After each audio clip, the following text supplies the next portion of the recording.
What up, everybody? I'm your host, JP, and this is my co host, Josh. Hey, everybody. And welcome back to another episode of the Filmbros podcast.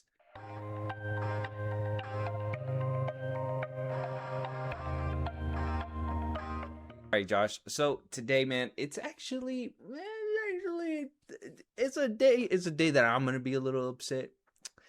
You're probably gonna be a little upset, or you might be a little happy. I don't know. You might be a little happy. I'm a little upset. I'm kind of not in this mood today, okay? Because let me tell you something. All weekend, or at least for the past 2 weeks, I've been going through this whole, my own, what I like to say, PTSD, okay? A couple of years ago, probably around 2022, physical media has been slowly declining, okay? Maybe before that, maybe 2021, 2022. Physical media has been on a slow decline. Not a lot of people have been buying a lot of physical media where it comes to video games, when it comes to movies. Physical media has been taking a dip, and a dip hard nonetheless. I cannot lie. A lot of you younger folks, TikTok brain kids, all right? I'm looking at Oh my you, Josh. gosh. I'm looking at the other side of Disrespect. the microphone here.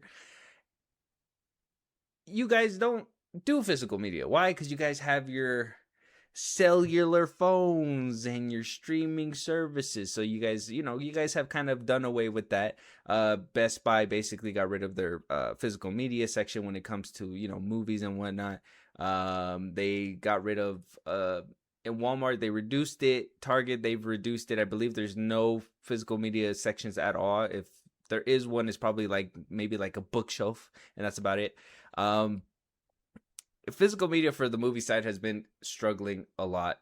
But one thing that had, at least given me hope is that, at least it will either make a comeback as record players have done, in the, recent times. Record players have been kind of making a comeback, even though you do have streaming services and you can easily download the music.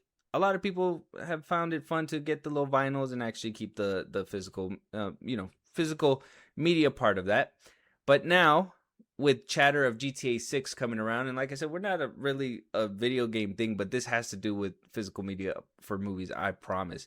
But with GTA 6 rolling around and announcing that it's going to be launching around November 19th this year, one thing that came with it was that GTA 6 was not going to be releasing any physical discs with any pre-orders or games for the next few months, at least until 2027. Obviously, it's one of those things where they're trying to make sure nobody hacks it or steals the stuff or whatever, blah, blah, blah. It's just more better to just use a code. And that sparked a lot of conversation. It was like, well, why even pre-order a game that you're not going to, one, physically own? You're basically buying a box with a code inside of it, no physical thing. Right. And two, physical media has always been kind of a thing where, like, when you have it, you have it, right? We've heard about a bunch of different mishaps, whether it's movies, video game side. I know I've had a couple of video games where I've downloaded digitally and I can't even play those motherfuckers anymore for some reason. It's just licensing ends or whatever. So I've always been proud of having physical media within my home. I always buy my games physical media if I can. Video games, movies, all that good stuff.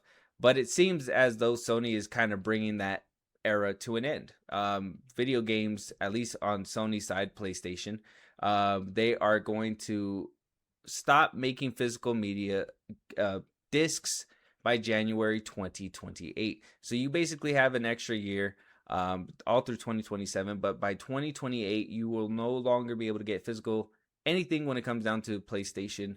You are only able to download, stream, and that's basically it when it comes down to your consoles. And that sparks a lot of debate for a lot of people. There's still a lot of people that like physical media, like me. There's some people, possibly like you, Josh, who, enjoy streaming and whatnot, but, might one day want to become a collector and get some physical media of your own. I know you do vinyls right now, so that's one thing that you absolutely Right. do. But what do you think about right now, Sony basically saying we're done with physical media discs when it comes to video games by 2028, and then we'll talk about the ladder that's going to basically climb us up. I mean, it's fucked up. I think the going in this direction where licensing can, take away the stuff. I remember the outrage when Sony removed like over 600 movies or whatever from people's libraries, and like nothing, no talk of a refund, nothing. Like, what are you talking about?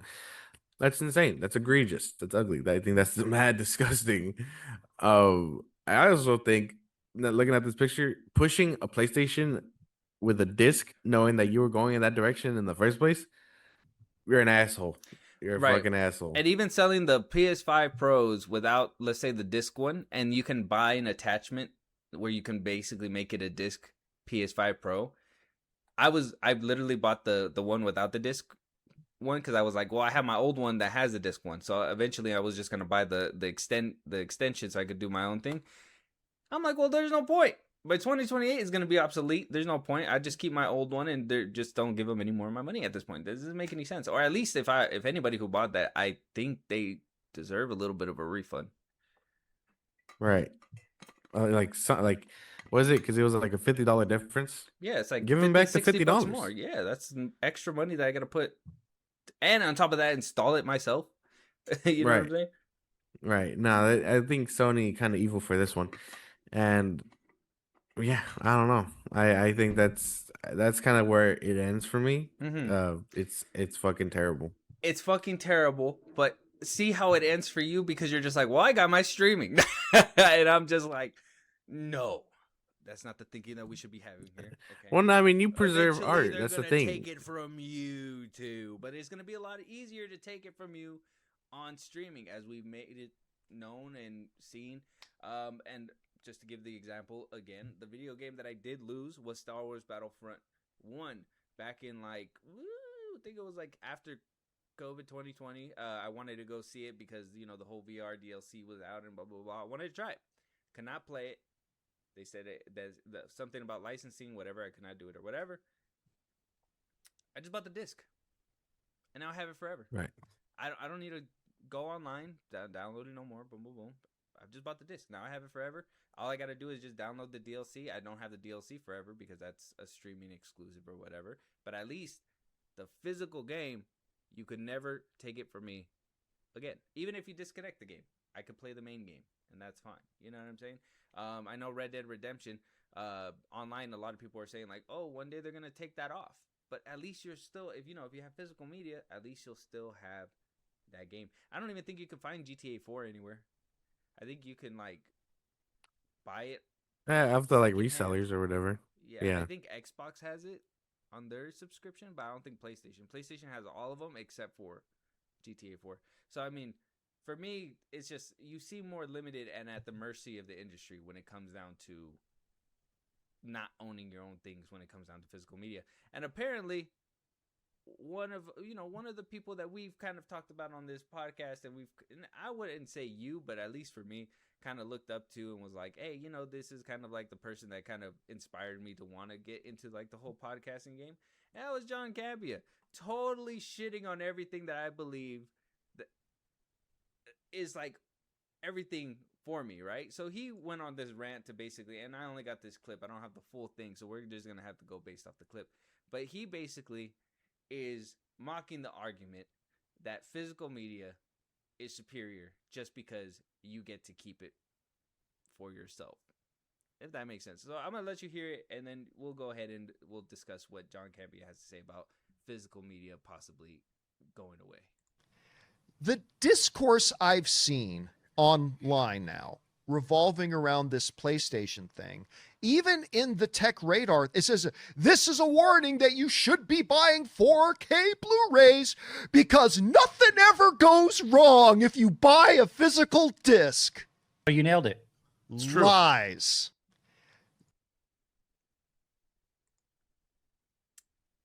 That was basically the end of the clip. What the fuck? Nothing ever goes wrong. What do you? I don't understand. I don't understand. He's making fun of the people that are basically like me, who are saying if you get physical, like a physical disc, it's yours. Nothing goes wrong. They can't take it from you. They cannot come into your home and physically take your game or movie. If you get it on a streaming service, like you said, even Sony with their core, or I believe Amazon as well. Once that licensing is up for them to be able to give that movie out on their service, they take it away. Now, granted, I mean, how often are you gonna? I know, like some people, their arguments like, well, how often do you watch that one movie on your shelf or whatever, blah blah blah. Yes, okay, you don't go through every single movie in your Netflix library either, but at least when I want to watch it, one day I'm not gonna be scrolling through my collection of DVDs and it's just gonna be like, oh, license agreement gone, you don't have this one no more. It's like, what? 5 years later and I just can't watch it? No, it's still gonna be on my shelf. Right.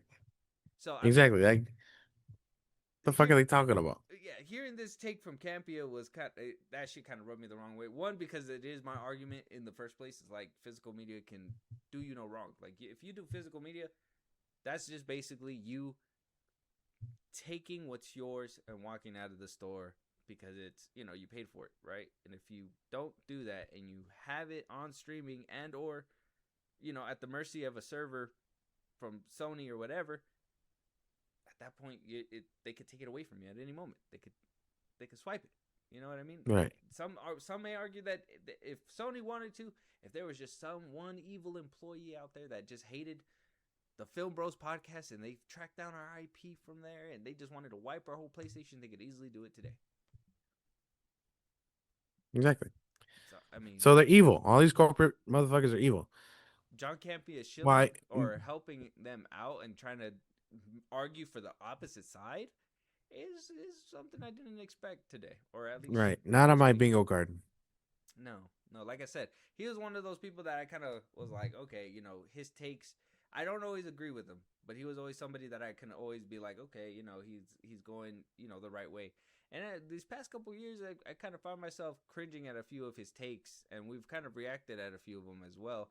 And now this one is kind of, for me, the icing on the cake when it comes down to John Campbell, because I just can't believe that he would, being a movie guy, anybody who's a movie anything, who loves entertainment, in my opinion, if you don't even have to own the Blu-rays, but if you don't advocate for physical media for you to own your own stuff, it's kind of like, okay, then why are you advocating for, why are you trying to talk about what Supergirl does behind the scenes or what's happening with the Batman or whatever, blah, blah, blah.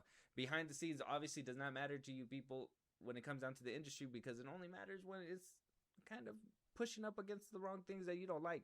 If you got to stand on those toes, you got to stand on all 10 of them. The industry is not correct when it comes down to this. Physical media is not correct when it, or streaming media is not correct when it comes to this. Physical media is king. It's always been that thing, obviously, since the very beginning. You went from VHS to DVDs to Blu-rays to now 4K. Obviously, streaming has diverged that in a way, but they're trying to make it seem like you have more options on this side. You don't. You don't. The only options you don't have on your side is the ones that you choose not to buy, and that's basically it. Right. Exactly. Do I want to own this terrible movie? Yeah. No.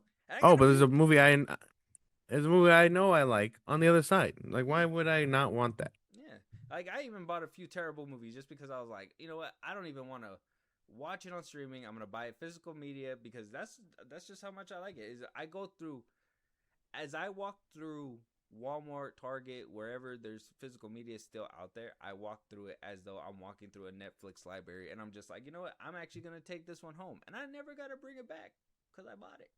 So I'm like, right. And even if I never watched it, I still take it. And I'm just like, okay, I watched it. I got Crawl. Have you ever seen Crawl? Don't watch Crawl. No. It's not a good movie, but I have it. It's on physical media. Nobody's ever gonna take it from me, unless I take it for myself or like give it to somebody. But I would never do that to anybody. So, there's that. Just give Crawl away to people. Yeah, it's like, oh, here's a bad movie. They're going to look at me and be like, oh, you just fucking hate me, don't you? Like somebody broke into my car and left the movie Crawl in there. You're welcome, But let us know what you guys think. Physical media seems to be actually disappearing at this point. Video games are getting to that point. I don't know if Xbox is going to follow suit. The backlash that happened. I know Domino's is like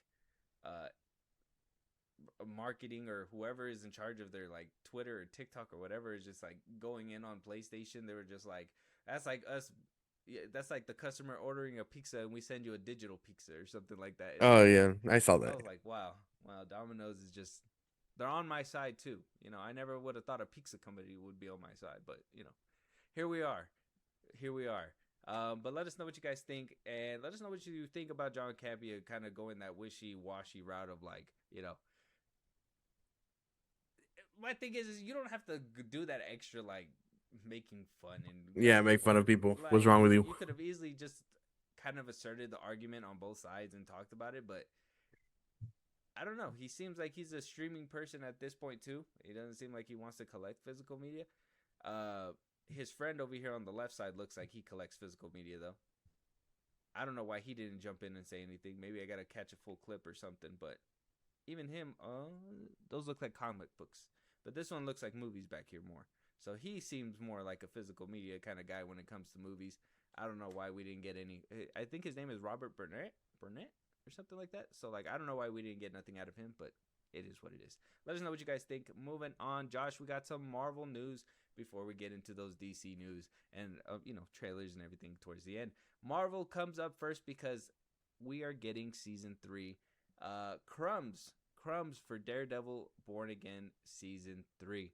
A lot of people are excited because these set leaks that we've been seeing, not only did we get Bullseye, we got a little bit of what we're gonna see Matt in when it comes down to season 3, and then seeing Elodie Young returning as Elektra after basically never being seen again from Netflix after the whole returning back to Marvel. Are we gonna get them back? Is it gonna be a continuation of Netflix?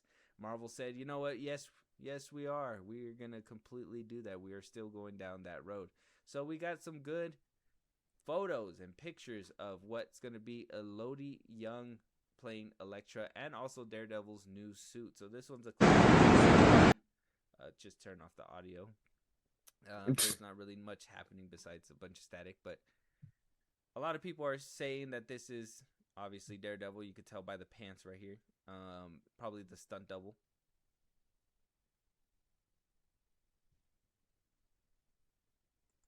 Right, practicing with Elektra, it seems like. Then we get a picture of Elektra and Daredevil getting that black mixed with red, not just a all black suit with red DD on his chest, but we're getting what seems to be a color coordinated look with Elektra. It's pretty good. I like the way that looks. They just kind of called each other up. They were just like, we got to get that his and hers going again. Right. And as soon as they were fucking like, oh, dude, him and Karen are together, we gotta throw her in the mix. Yeah. Just he needs relationship problems. That's basically right. what the blind man needs right now.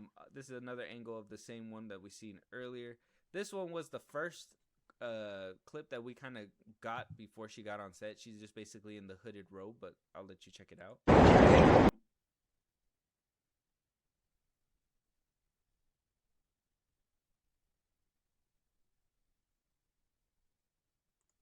Doing a little practice cool. Before set, right? A little practice, trying to hide it, but not really at the same time. Got more photos from her on top of by a railing on a little ledge right here. That's another one of that. Same set photos, and then we got some Wilson Fisk as well. Not too bad. It's gonna be interesting to see what happens with Daredevil season 3. More Elektra. And that's basically it. And My Time to Shine Hello basically is saying that she's going to be fighting Bullseye. So we're going to see that Elektra Bullseye confrontation.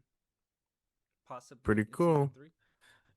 I hope they don't bring her back just to kill her off. That'd be unfortunate, wouldn't it? If it's for comic accuracy. Yeah, but I mean, we need more than one season of that. You know what I mean? Nobody complaining about that when Gwen Stacy snapped her neck. That's crazy. We should have gotten another movie before that too.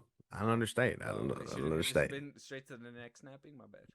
Well, we did. We got Amazing Spider-Man 1. I feel. Right. But we needed a second, and then we needed a third. Oh, okay. Not in that order, but yeah. this guy. We need like 2 or 3 movies to set up one movie. This guy, he says. I just like their chemistry in those movies. I wouldn't have minded another one. That's true. Me neither. Clearly. But yeah, no, I think she looks cool. Pretty cool that they're bringing her back, and I know the Defenders are probably gonna make a return in this show too. So that's pretty good. I like that. It's We're good. basically getting what it's basically Defenders season 2, isn't it not? Like we're getting the whole Defenders group back for this season 3 of Daredevil. We're getting Elodie Young, Elektra. So we're getting the whole crew back together for season 3 of Daredevil. So me personally, I do believe this is Defenders 2, season 2. Netflix Defenders season 2, dubbed as Daredevil Born Again season 3. Ain't that confusing? Right. Very confusing, but I'm still excited. I can't wait. Good shit. Yeah, me too. Especially seeing what like Bullseye is gonna look like. It really seems like Marvel is just all in on this show. They are seeing what the fans said about season 1, what the fans said about season 2, and they're just really trying to go all in on season 3 just to bring that maybe that fan base that is kind of on the rocks or on the fence on whether or not they like this show, to really just bring them back. I really feel like that's what they're trying to go for with season 3. You might be cooking. I don't It know. might bring me back because let me just tell you, the first 2 seasons, ay Dios mío, ay caramba, You're such a hater. It's okay. holy Toledo. You're just hating. You're just a hater, bro. I'm just saying, like season 2 got better, but that's what I'm saying. It seems like the seasons are getting better. So if we're getting a Defender season 2, I was always down with Defender season 1. So maybe we'll get Sigourney Weaver back. All right. Sorry, roll. Oh, that's where we pack it up. That's where we pack it up. I call it Defender season 2. We don't pack it up there. We pack it up as Sigourney. Okay, that's fine. How rude of you. But let us know what you guys think. Check out the suits. Daredevil, Elektra. They're matching. They're twinsies, and they're probably gonna kick ass. Are we gonna get Frank Castle in season 3 though? That's one that we have yet. Probably not. No, well, we're getting the whole band together. We gotta get the Punisher in there. I know. It seems like every time they want to do Defenders and shit, he's off doing fucking shit elsewhere. Come on, bro. What you think he's Come gonna on. be like Wesley Snipes, where he's just like, I don't want to share the limelight with everybody. Like I I'm sure Knight's fucking friend. hope not. Like I'm the main guy. It shouldn't be some guy with a glowing fist. It should be me with a gun. What do you bring to the table? Guns? Right. like no, dude, And no. the ability to tell you something. The ability to let you I'm gonna tell the bad guy something, bang, bang, bang. or they're gonna tell me what a bullet feels like. I don't know, something like that. Yeah, something like that. Let us know what you guys think. Josh, moving on. We got Black Panther 3 details. Apparently, we are going to be getting some weird stuff with Black Panther 3. Apparently, some strong things are going to be put into this film. It's not just going to be a Black Panther film, it sounds like. So it's rumored that Nakia will oppose T'Challa becoming the Black Panther and inheriting the Wakanda throne. Ryan Coogler is said to be exploring themes of family, legacy, and responsibility in the new sequel. Black Panther 3 will reportedly feature stronger supernatural elements, including deeper connections to the ancestral plane. Mutants are also expected to play a role in the film, with the story reportedly expanding beyond Namor's involvement.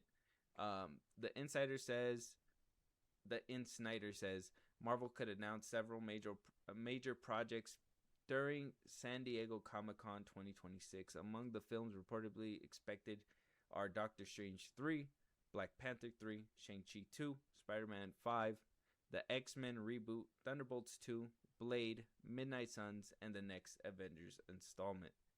And that's basically it. We talked about what Coogler said on Happy, Sad, Confused, basically saying that he wants Denzel Washington, and Denzel Washington will be playing a specific role in Black Panther 3. He will play a villain. We don't know what the villain or who the villain he might be playing, but we do know that he is very much in mind for Coogler to be, or for Denzel Washington to be a villain for Coogler's next Panther film. But let's just break this down little by little, I guess. What do we think about mutants playing a huger role in this film? I feel like that could be good. I think after Namor, there's probably a good chunk of mutants out there that might want a piece of whatever, you know, they have, whatever they set up for that Mm-hmm. post Namor. So that could be cool. Is it something I would expect from Black Panther, like as a villain? Probably not. But I mean, if he can make it work, why not? You know, he made Denzel Namor work. Washington? Denzel? That's what you have a problem with? That man No, is a mutant. that's great. I don't even know if you know. I don't even know what you mean by that. He's a different breed when it comes to acting. Okay. Well, I mean, I'm right, and I'm not saying that like that's bad. I don't even think he could be a mutant. I don't like. That's the thing. I'm trying Is to it figure one out of what he those could things where be. he's just too high of a caliber for a Marvel film, you feel? Like he's just Oh, I think Ryan Coogler and Denzel working together is gonna produce something of a higher caliber. mm. So, but what I'm saying is, I don't know if he's gonna be like Black Panther related, or if he's gonna be a mutant. Oh, okay. Because we already got kind of like that mutant villain with Namor, right? In the last Right. movie. So So I'm thinking the mutant stuff. Like, what if the idea is okay, but he's gonna be some kind of spiritual guide or something like that, or he's gonna want to be the Black Panther. Cause I mean, it doesn't really matter how old you are because the herb or whatever, right? mm-hmm. And so maybe he challenges what's her face, Shuri. She loses. He takes it. He fucks up. We get the son battling, responsibility versus being like, "Well, I don't want to do it." Whatever. Eventually, he takes it, and then we get like another, hopefully, a better Black Panther versus Black Panther fight. I don't know. Mm. I don't know. Okay. Uh, that sounds like fun too. Hopefully we get better CGI in this one than the first two, because holy damn, it doesn't seem like we're getting any better. Um, Supernatural elements. I kind of feel like we were getting those already. The little bit here and there in Black Panther 1. Obviously, I feel like we got a lot more in Black Panther 2. But not, I mean, are we going to be on the supernatural plane a lot more? Like, we're actually going to be, you know, like, is that where we're going to be most of the time now? Right, like the ancestors are basically going to be telling the boy, like, "You got to pick it up, man. That's what your dad would want." You know Mm-hmm. what I mean? Like something like that. I don't know. We get I a That's the thing. we I get don't know a what they could like do. a what is it? Kind of like a Force Ghost moment at the end of the movie where Chadwick Boseman is just kind of standing there. He just nods. Doesn't What? say anything. Yeah. Like in What If, he just nods. Mm-hmm. You just see a bunch of Ewoks playing on a bunch of helmets, drumming helmets. Okay. Oh, Well, sorry. I mean, Oh, you my wouldn't bad. get there, Sorry. but No, yeah. no, no, no. Sorry. Not trying to rip him off completely. We'll do it in a tasteful way. Coogler, I know Coogler can do it in the right way. Right. I don't know. I don't know what they can do. But they have the makings and mixing for greatness, so I can't fault them. Okay. What kind of X-Men, or not X-Men, mutants can we see within Black Panther 3? Do we think somewhere similar? Storm, clearly, right? Storm has to be Right. one. Maybe something like that. Maybe. Um, I don't even know. I don't see a Jean Grey like a Sadie Sink being around there, right? Like that wouldn't make No. too much sense. Um, I don't know. I don't know. I'm drawing a blank. you can't think of no mutants that we can put with Black Panther. Like, No. let's just say, at one point they throw hands. Wolverine. Put Wolverine with Black Panther. That'd be too much on the nose. Wolverine. A little bit. It gotta be something that can go with the ancestral like stuff too, right?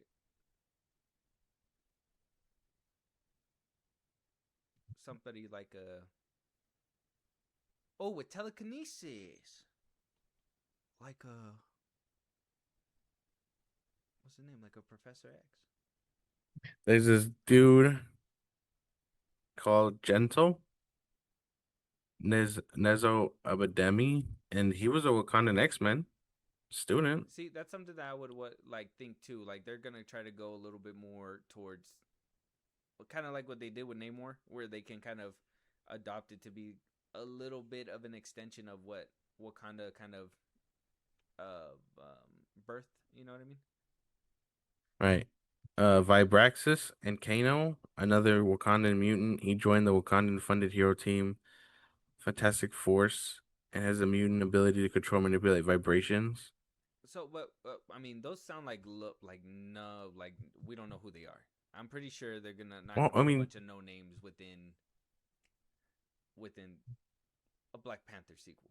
You know what I mean? they did Claw. Not a lot of people know Claw. I mean, Yeah, but that's like you could sneak a small thing in there. Same thing with Namor. You could sneak a small thing in there when the bigger thing is, saying bye to Chadwick Boseman. You know what I'm saying? that's why they could probably like sneak these people in and just, like I don't know, force them to be mutants. I don't see why they wouldn't do something like that. I don't know. I don't know. Yeah, and I mean, obviously the story is gonna be like expanded past Namor. We're obviously gonna see him within Black Panther 3 as well, maybe more as an ally. I think that's where we kind of left off by, you know, by Black Panther 2, and then obviously whatever happens within Doomsday is gonna play a role. Doomsday and Secret Wars is gonna play a role. What happens with Black Panther 3? So who even knows if they're gonna even be enemies by that time? You know what I mean? They're probably all gonna be boys and hanging out, and you're gonna have the ocean to help them and whatnot. So it's gonna be pretty cool. And last but not least, let's talk about these announcements that might happen at San Diego Comic-Con. Is there any ones that you're excited about? If you can have 3 announcements at San Diego Comic-Con out of this list here, which 3 would you want to hear? Okay. Spider-Man 5. Okay. Um, After Brand New Day? Thunderbolts. Thunderbolts 2. Okay, you're excited for a Thunderbolts sequel. Yeah, either Doctor Strange or X-Men. Fuck. I think Doctor Strange. I think where we left off with them, I was really hoping it would go somewhere. So Yeah, I think we're gonna see all those things pay off within Doomsday and everything. So I think if we do get a Doctor Strange, it's probably gonna be something completely like, kind of like what they did with Tony and Iron Man 3. They're just gonna have to like pick up the pieces of what was left from Doomsday and Secret Wars kind of thing. Um, that sounds. That sounds like I wouldn't say Thunderbolts too. I don't know why you would be excited for a sequel for the new Avengers. because I liked that. I liked it. All right. Shit. I liked Fantastic Four. So I'd hope they get a sequel too. It's gross. Shut up. I would say Spider-Man 5, the X-Men reboot, and like Midnight Suns, possibly a Blade, because we're hearing that we might not get a Blade movie, but we might get a Midnight Suns movie with Blade within it. Oh man, no. Yeah. So there's those rumors about obviously possibly not getting that whole Blade movie, but I don't see Mahershala Ali wanting to share the screen with people. But then who says that he's gonna play Blade still?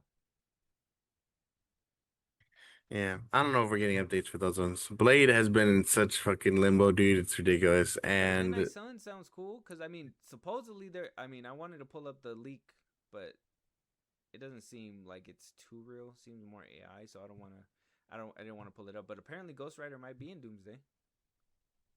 oh, that'd be cool. That's fine. If they're gonna be going to all their like realities and stuff, why wouldn't he? Why wouldn't we see like a Ghost Rider or something? Might be Ryan Right. Gosling too. Oh, yeah. Yeah, because that's something people want for some reason. I don't know. You want a Ryan Gosling Ghost Rider? He seems too No, nice. man. Yeah, he doesn't have that like rugged look to him. I can't describe it. Yeah, he seems too nice.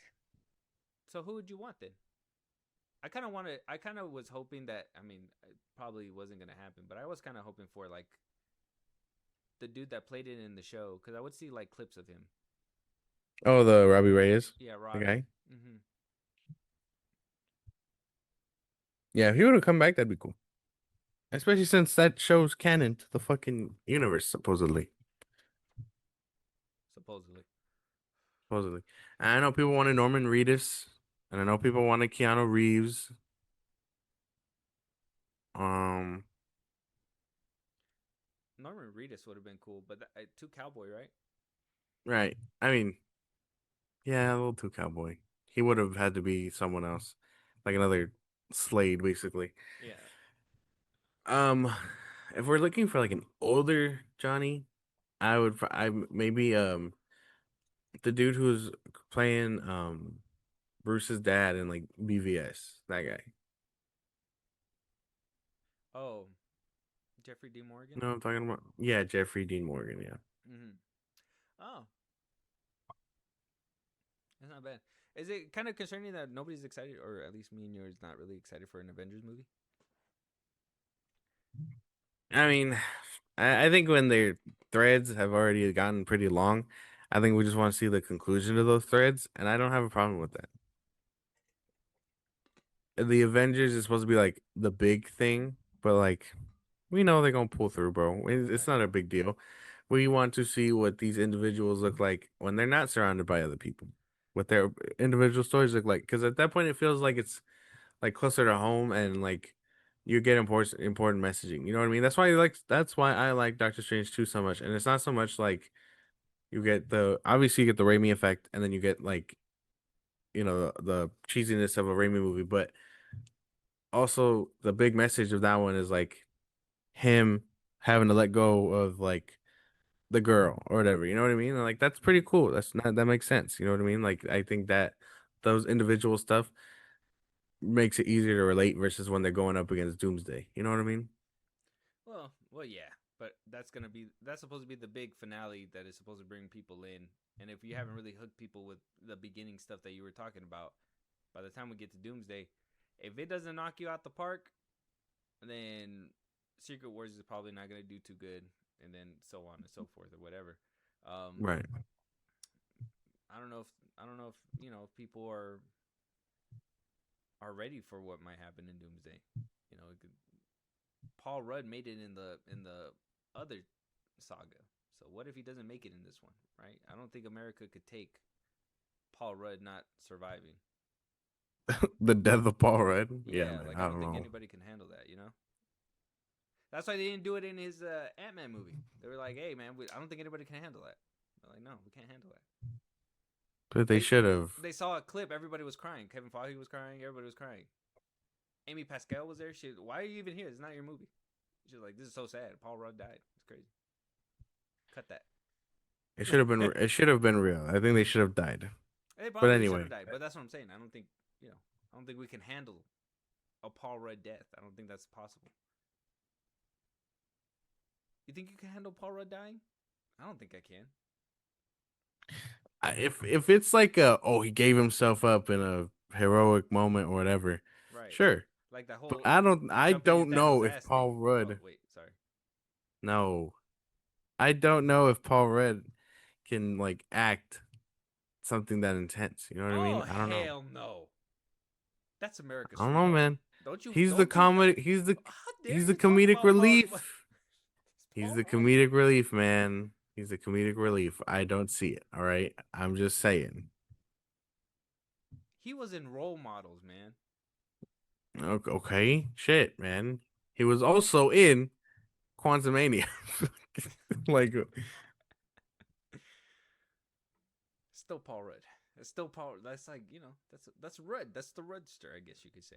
But let us know what you guys think about the Black Panther 3 news. Got on a little bit of a tangent there, but obviously there's gonna be those supernatural elements that we expected within Black Panther. But what mutants do you guys think could play a good role within a Black Panther 3? Obviously, we're seeing the X-Men kind of being sprinkled in within Brand New Day now.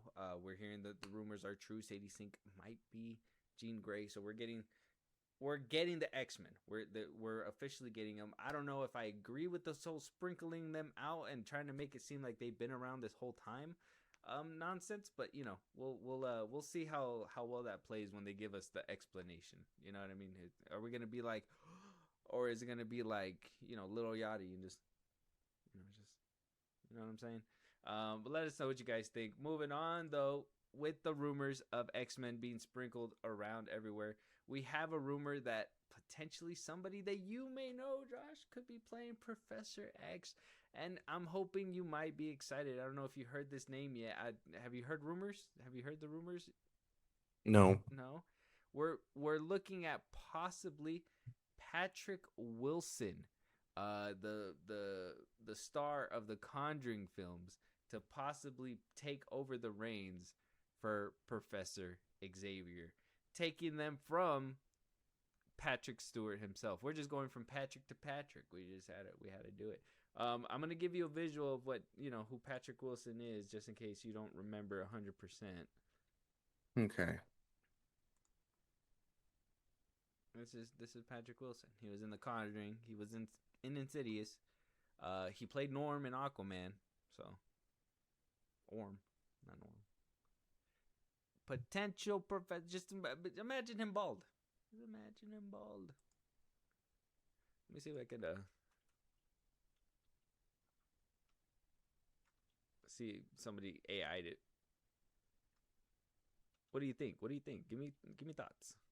I don't know how to feel. I don't know how to feel. Yeah, I don't know. It I looks like don't this is know. the This one's closest kind one that of we're getting to it. this one's kind of strange. It's a little strange for you. Yeah, it's a weird pick. Not what you were expecting, huh? No, I was not expecting that. No, I was expecting. I would really hope we get Giancarlo Esposito. I ain't even gonna lie. Giancarlo Esposito's like Charles versus fucking. I mean, shit. Could we get it? Denzel Washington as a goddamn Magneto? I don't know, but I would like to see that. Not a Patrick Wilson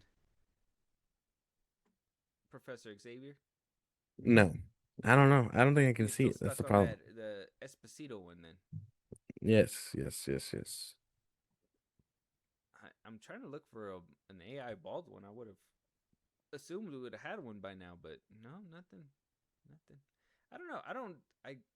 I don't fully disagree with the Professor Xavier casting if this is the route that they choose to go with Patrick Wilson, but I kind of feel, all right, now hear me out, where they could have had different variations of, a Professor Xavier that could have possibly fit in with like a Patrick Wilson casting. Ever since Patrick Stewart was casted back in like the early 2000s to be Professor Xavier, all the comic books, everybody basically tried to copy him and look like him. So basically, Patrick Stewart is Professor Xavier. You know what I'm saying? Like there's at this point, anything that's been made past his role has been basically made to look like him. So it's, for me, it's kind of hard to see other people in that role. Maybe for that reason, because just all my life it's always been him everywhere, from comics to movies and whatnot.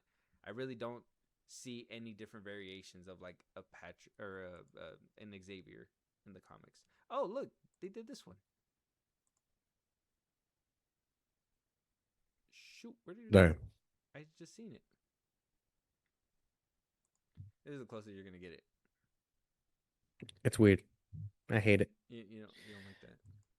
No. Yeah. I guess this is as close as we're getting to the AI version of what we could see with him bald headed.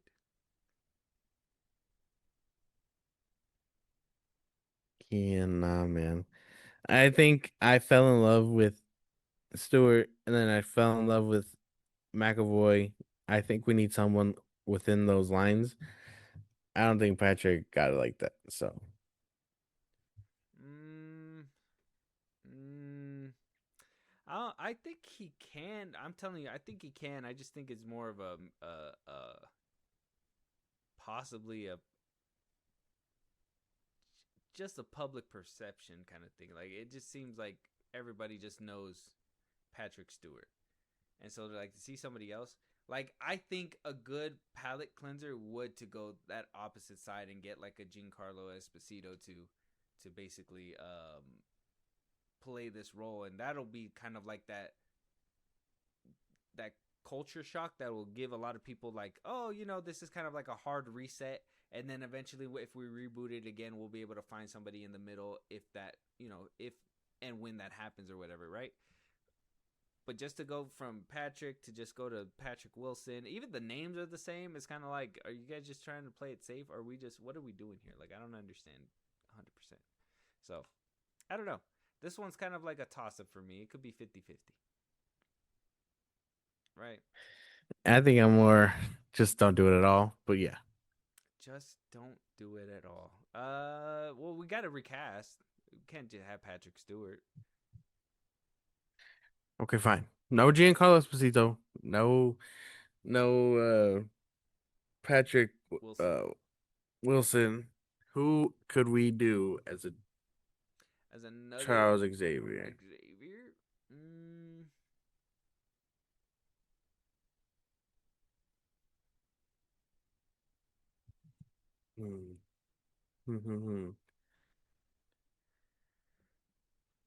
I mean, can we just reuse people? Is it wrong to want to reuse people? No, I don't think so. I mean, obviously you can't reuse a Marvel person because you can't. Obviously, they're in Marvel already. Right, but if I wanted to do like Nicholas Hoult as like that Charles Xavier, is that wrong? I think some people would just be like, "Oh, because he's bald," as Lex Luthor. You're like, lack of creativity. I mean, I don't even. Okay, well, to those people, I say I'm original. Eat shit. I wasn't even thinking of him as Lex, so I don't connect those two. I feel like fucking hate his legs. You did though. I feel like that was a subconscious thing. That's like saying Bryan Cranston can play him because he's Lex Luthor, or I mean he's Heisenberg, whatever. That's fine. That's what some people were saying. That's exactly what some people were saying. What about Jake Sully? The guy who plays Jake Sully. Oh yeah, he's up in that age now, huh? Yeah, like wouldn't he? I mean, what's his name again? I forgot. I can't remember. Sam Worthington. Sam Worthington, good shit. Would he be a bad pick? I think I mean, okay, he's not. He doesn't look like that no more. He looks a little older. In his recent movie, he looks so much older now. It's gonna be hard to see him in. It's on Netflix. I can't remember what it's called. Okay. But yeah, he looks a lot like. No, he has a little bit more like gray hair for him. See, this was Terminator Salvation. This was Meta. He has more gray hair. Well, he's gonna be bald. It doesn't matter. At that point, I could have seen him as Wolverine. You know what I mean? Wolverine. I don't know about a Wolverine. Okay. Ralph Fiennes as Charles Xavier. Voldemort as Charles Xavier. I don't know. That one would be interesting. I don't. No, that doesn't scream 100% confidence. No. Mark Strong. He might be able to do it. He's bald. He already fits the criteria. Take me home. Jude Law. Jude Law is a good one. He'd kill it. He'd do a good job. I think I got it. I think I found it. I think I'm okay with. I think I'm okay with. Like a Jude Law. Jude Law. Yeah. I could see that happening too if we're gonna go down that list too. Because to be honest, like I said, it just seems like a hard pick to want to choose. But Jude Law sounds like a pretty good pick. Pierce Brosnan. No, I think that could be good. Already. He is not Dr. Fate. All right, he was there for one movie and he's not coming back. How do you I'm cool with Jude Law. I think Jude Law. I think Jude Law got that. What are you talking about? Well, James Gunn isn't coming back himself. I don't know what you're talking about. I think we're ready to move on. I think we're ready to move on.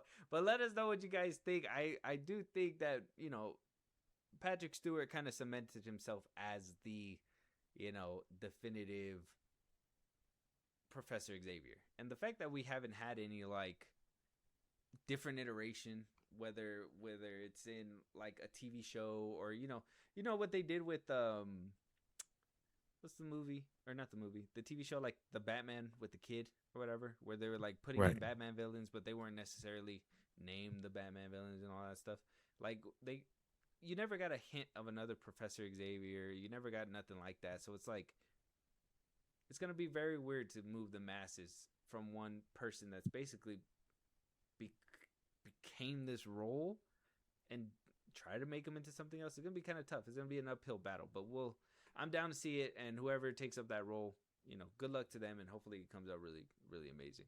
But let us know what you guys think. Moving on. Josh, we're going to be talking about Supergirl. We're going to talk about the rumors behind the scenes, the BTS stuff. But first, I want you to hear this man attack us right here, okay? Not the guy on the left, the guy on the right. The guy on the right is named Koi. He went on the Reels Rejects podcast and basically off rip, you know, caused a stir up for a lot of people that went to go watch Supergirl. And, you know, basically went on to say that he was dreading to get online. Now Koi over here, by the way, give you a little bit of a background for him. He is the DC Studios podcast conversator, I don't know, host, whatever. Him and the other girl that's there, they both basically go on the podcast. When the Peacemaker seasons was coming out, they went on there, they talked to James Gunn and all that stuff. They're basically the people that a lot of people are saying, especially when it comes down to Koi over here with some of the comments, a lot of people are saying he is kind of riding on this DC universe to kind of thrive. Otherwise, he's out of the podcasting game because he is on the DC Studios podcast for James Gunn. So let's go ahead and hear his take on what Supergirl was for him and what the internet looked like for him in the coming days after Supergirl was released. You can be spoiler as much as you want. Do you want to give like a brief rundown of what you thought about this movie?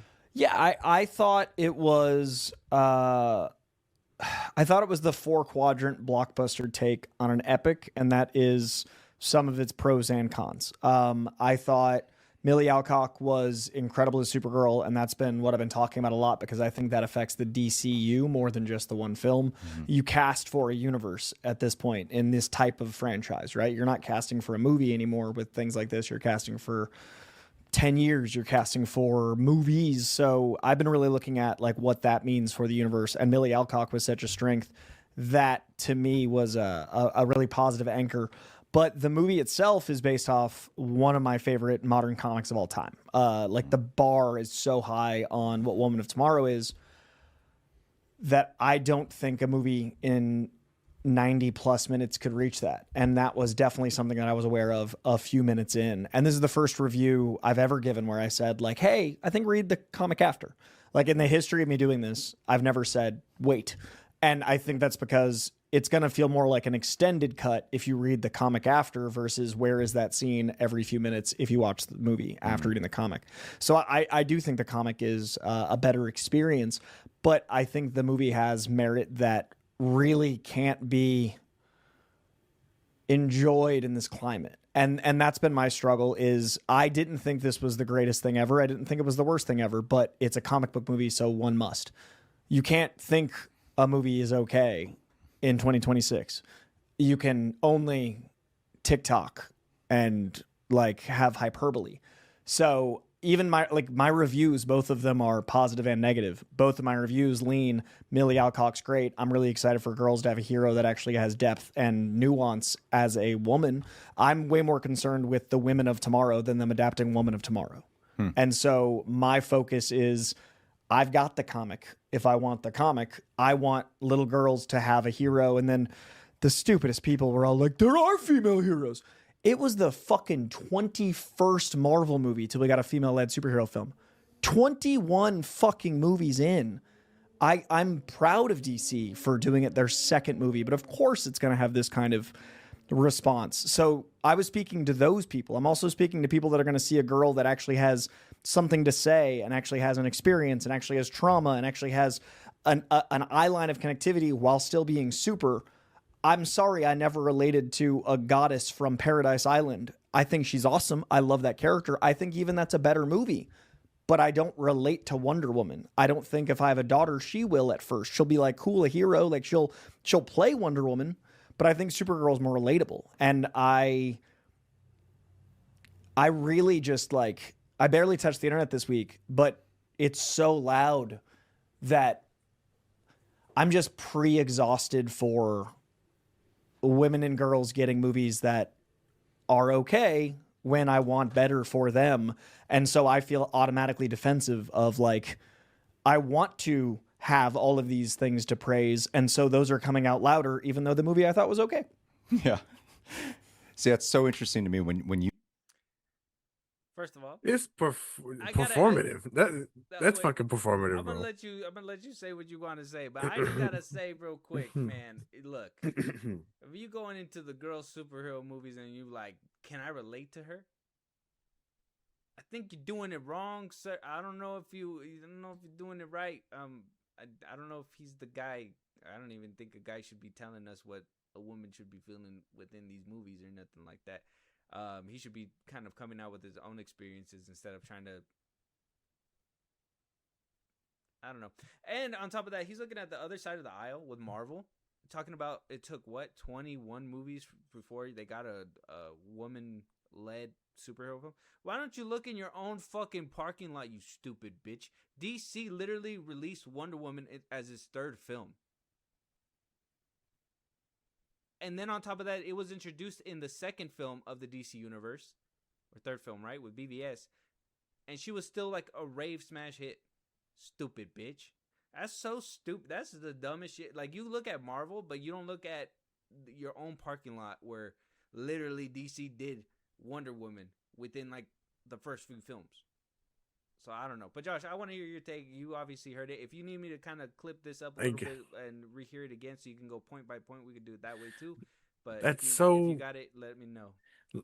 Look, no, I got it. I heard it. I think that's performative. I think this dude is performing the fuck out of these mental gymnastics to try and justify a way to not sound like a shill, but also be like, I'm fair. You know what I mean? Like, no, bro, we know you have PR. You know you have to say certain things and tiptoe around stuff and make it look like you're doing the work. Wink, wink. But like, come on, bro. Come on. It's okay to be fair. It's okay to call the movie average. I'm not saying that that's wrong. I'm saying it's disingenuous to be like, oh, but I want better for the girls, and I can't relate to Wonder Woman, and I like. Why would you want to? Like, what are you looking for? As a grown ass, almost what it looks like to me, 25-year-old man, almost 30 probably. How do you relate to Supergirl? I don't know how almost 30-year-old man can relate to Supergirl. I don't even know if why I you wanted try to, in the okay. first place, that's my thing.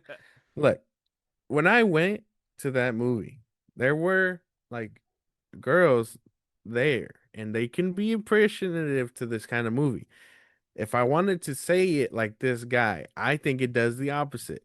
Because again, the movie peddles an idea, and then at the end of it, it does away with that idea so fast. And then at the end, it's like, oh no, it's okay. You know what I mean? It's okay as long as you do it for good. And you think a lot of girls are gonna come out with the impression of, oh, it's okay if I do that as long as I meant good intent. No, you're wrong. That's so wrong. That's such a dead thing to want to like push onto people. That's wrong. I think this guy's being mad performative. Well, And yeah. it's just because he knows he has people over his shoulder like that. Well, yeah. I mean, this is his bosses, right? Like, you're running their podcast, and you can't really completely drug. Like, the fact that he said that this is a 4-quadrant film epic. Did it feel like it was running on all 4 cylinders, my man? Did it feel The comic is an extended cut? Are you stupid? That's what he said, that he would like, that he wants the comic to feel that way, and that's what he felt, that there was no way this guy's that he dumb. walked into this film saying that he, thinking that this epic comic that he loved so much was going to be able to be told within 90 plus minutes. So if you knew that, then you knew it was going to be dog shit, and you could have just said that. But obviously, he needs to save his job too. Make the movie longer. Why don't you suggest to James Gunn or something like that? But I mean, obviously, we have the people, and this is something that they did not talk about. I don't think they spoke about after me watching the good 2-hour podcast or whatever. They don't really talk about like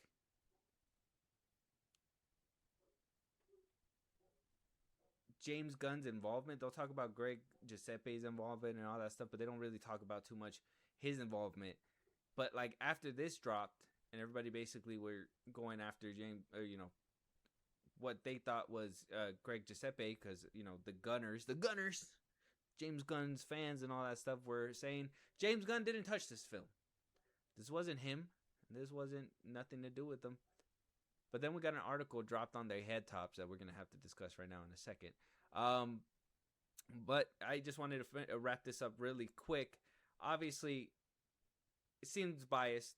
It seems like it wasn't the right, in my opinion, I don't think that this is the right way for you to go about it and attack the fan base saying that you're pre-exhausted. Obviously, Millie Alcock was already doing that. For you to come out here on this podcast and be like, oh yeah. And for this guy, shout out to Real Rejects, but for you to kind of sit there knowing that you hated the fucking movie and that you're looking at this guy and he's literally looking at you like, no, you just hate it because you don't like, you're with the rest of the base with that don't like the women and don't like Millie Alcock as the lead person and stuff like that. Like that's what it feels like he's saying right in front of him. And I know for a fact this guy did not like the movie. I know for a fact he did not like the movie. So like I'm just like, why are you kind of just sitting there like letting him kind of talk about it that way when that's not the case. The movie was bad. Like it's not about, I think a lot of people were like, oh, why would you want your daughters to look up to Supergirl? She's drunk all the time. She's falling over. She's over here pissing in front of people. She's doing a bunch of stuff that, in my opinion, yeah, I'm a father, and I would not want my daughter to be doing half this shit, right? I also would not want her to allow the villain to murder a whole family. Yeah. Yeah, like she's supposed to be looked up to. Last time I checked, I didn't think Wonder Woman let anybody die. You want to compare it to Wonder Woman? She saved everybody. She fought for the things she loved and cared about. She protected people.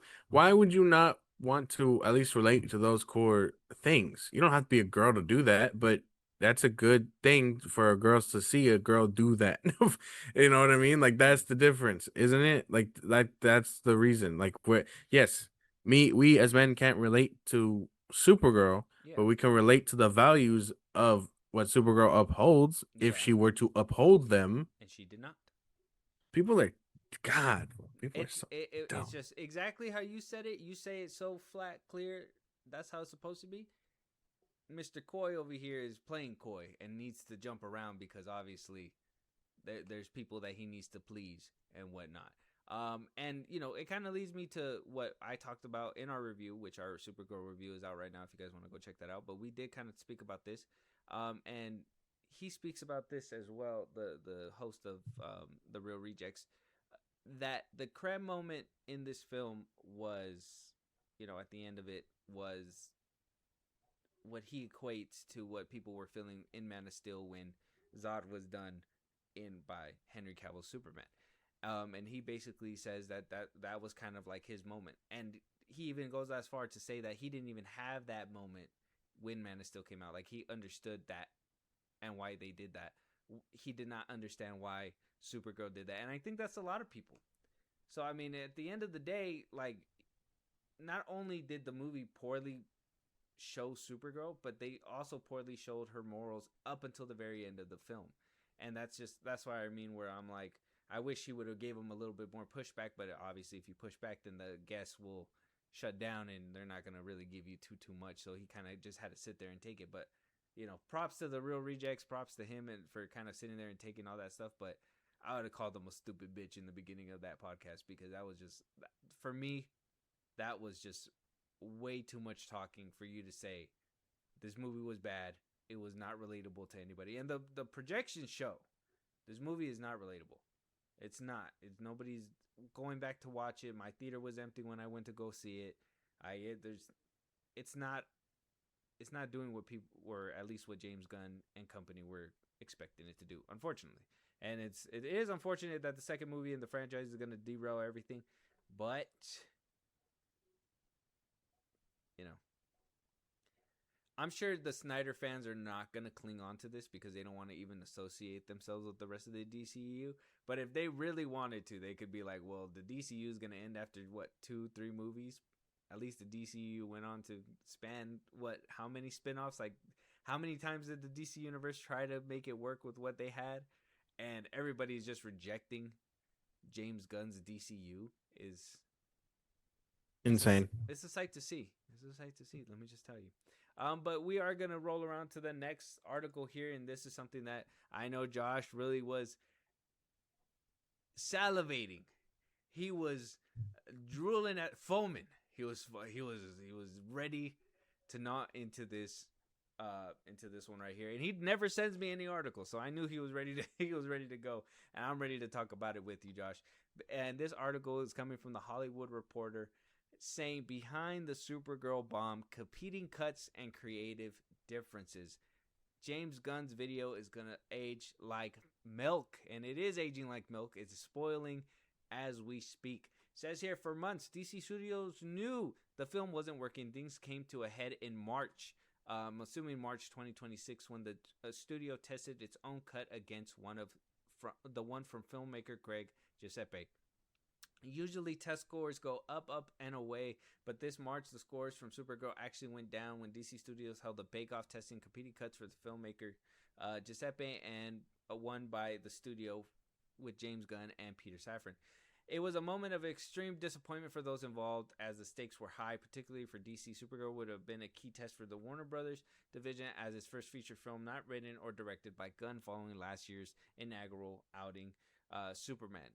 It needed to work to prove the studio could expand beyond projects directed by Gunn, the A-list filmmaker behind the Guardians of the Galaxy movies, Peacemaker and the Suicide Squad, and very public face of the brand. And we did talk about that really quick before we keep going down this article. That is something that we spoke about multiple times, that this movie was supposed to be that stop, right? We are getting Man of Tomorrow, and I know some people are moving that goalpost to say, oh, Man of Tomorrow is really going to prove whether James Gunn's staying or leaving. But let me tell you something. When Supergirl was being announced, we said, who is the director? They said, Greg Giuseppe. We said, cool. Who is the writer? He said, Anna Noriega, and then also said that she is going to be writing Teen Titans and Wonder Woman as well. So we said, okay, cool. So the script must be good. You said that it's going to be good. We expected Supergirl because it wasn't James Gunn and it wasn't his directly involved, but him overseeing as the DC Studios head, as he's supposed to be. We thought that this was going to be that true testament to see whether or not the DCU can actually run, right?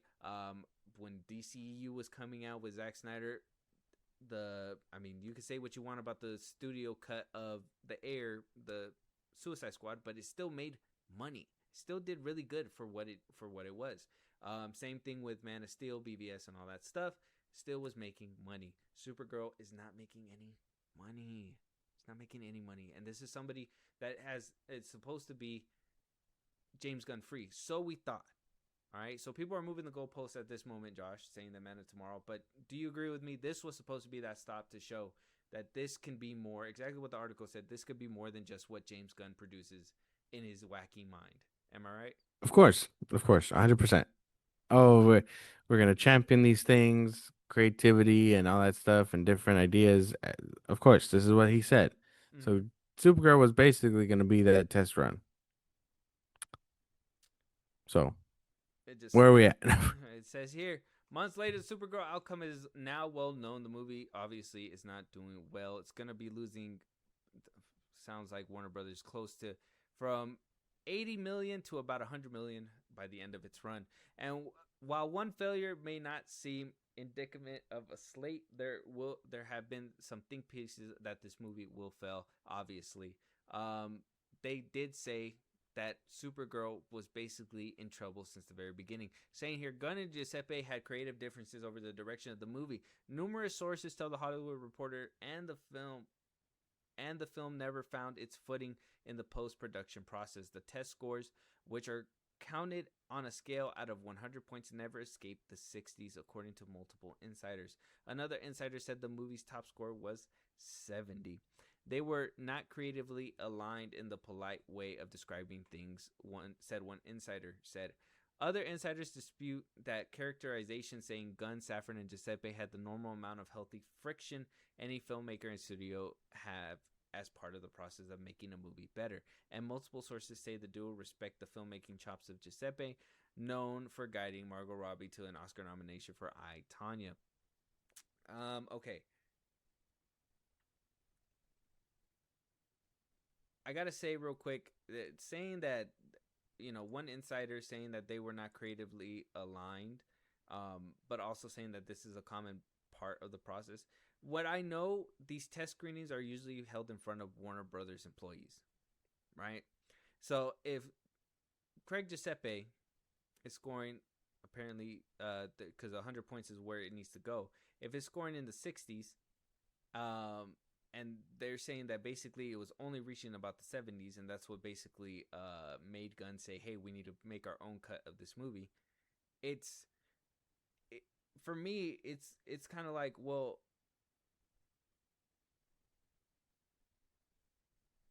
if you're the head of DC Studios and you're gonna put your cut in, side by side to the director, and these people work for you guys, and you're the higher up, who do you think is gonna edge out?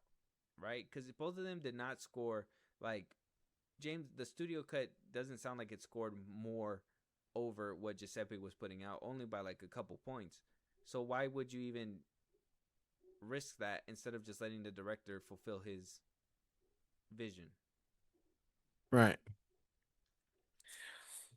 Sounds messy. I don't know. Maybe, like, you're probably right. Maybe they were just peer pressured. Maybe they're like, oh, well, I don't want to go against my boss, whatever, and it'd be a problem. But nah, because it's half partly because of them is why we're at where we're at. But Yeah, and we're that's gonna have why to we keep say going. that's why Zack Snyder says no focus groups. You gotta let the directors cook. You gotta let them cook for what they're doing. Filming wrapped in May 2025 and as early as fall of that year. This 2025, May 2025. This movie came out June. It had about a year. Yeah, it says early as fall of that year. The studio and Giuseppe knew the movie wasn't working after a December test screening proved to just be okay. The studio decided to take matters into its own hands and took charge of post-production to make its own cut. The studio also enlisted writer Jeremy Slater, a Gunn favorite who previously wrote an unmade feature based on DC superhero team The Authority, to help with the post-production process.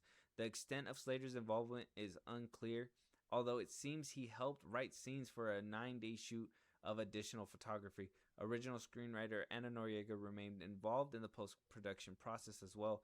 One issue at play was a climactic fight, which was reconfigured. So we'll start with that part. The guy that he hired to write The Authority, a movie that we didn't see and wasn't made, was told to remake this fucking script? Was told to do 9-day additional photography. So a lot of people are saying, and it kind of seems like it, that a good chunk of Gunn's involvement when it came down to rewrites and stuff were for David Cornsweet scenes. Which, I mean, does that take like 9 days to shoot what we basically saw in the TV screens and whatnot? I don't know. Did he do a couple other rewrites? They did say they had to reconfigure the ending fight.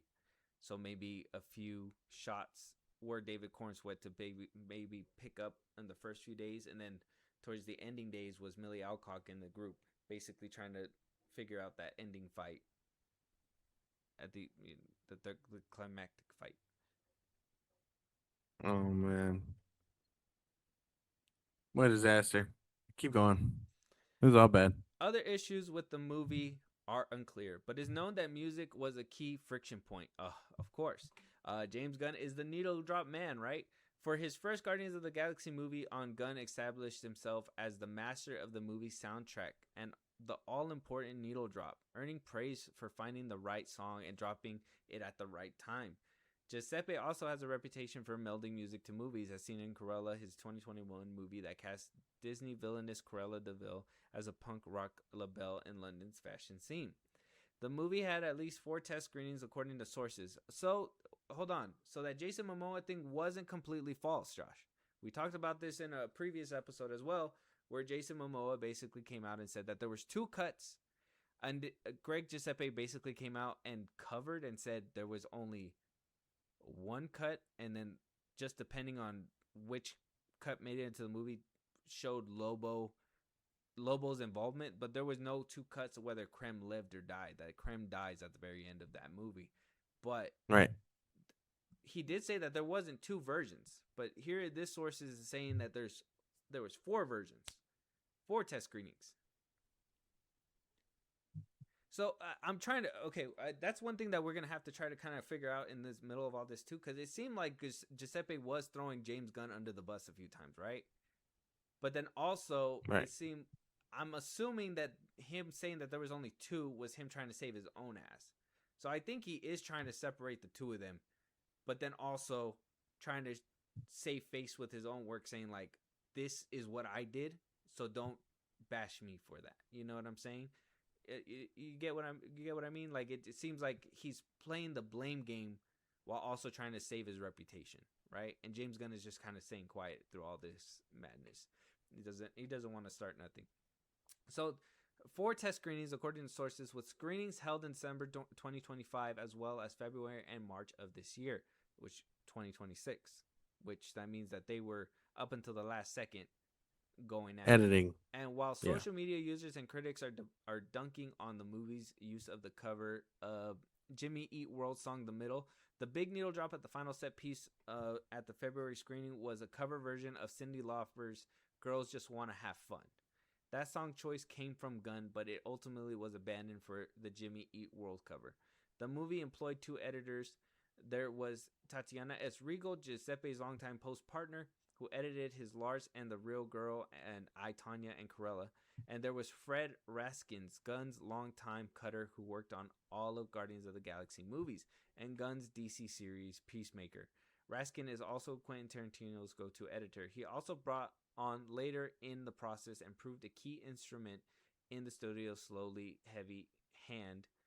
There were signs that things were getting better deep into winter. Test scores improved to hit the low 70s.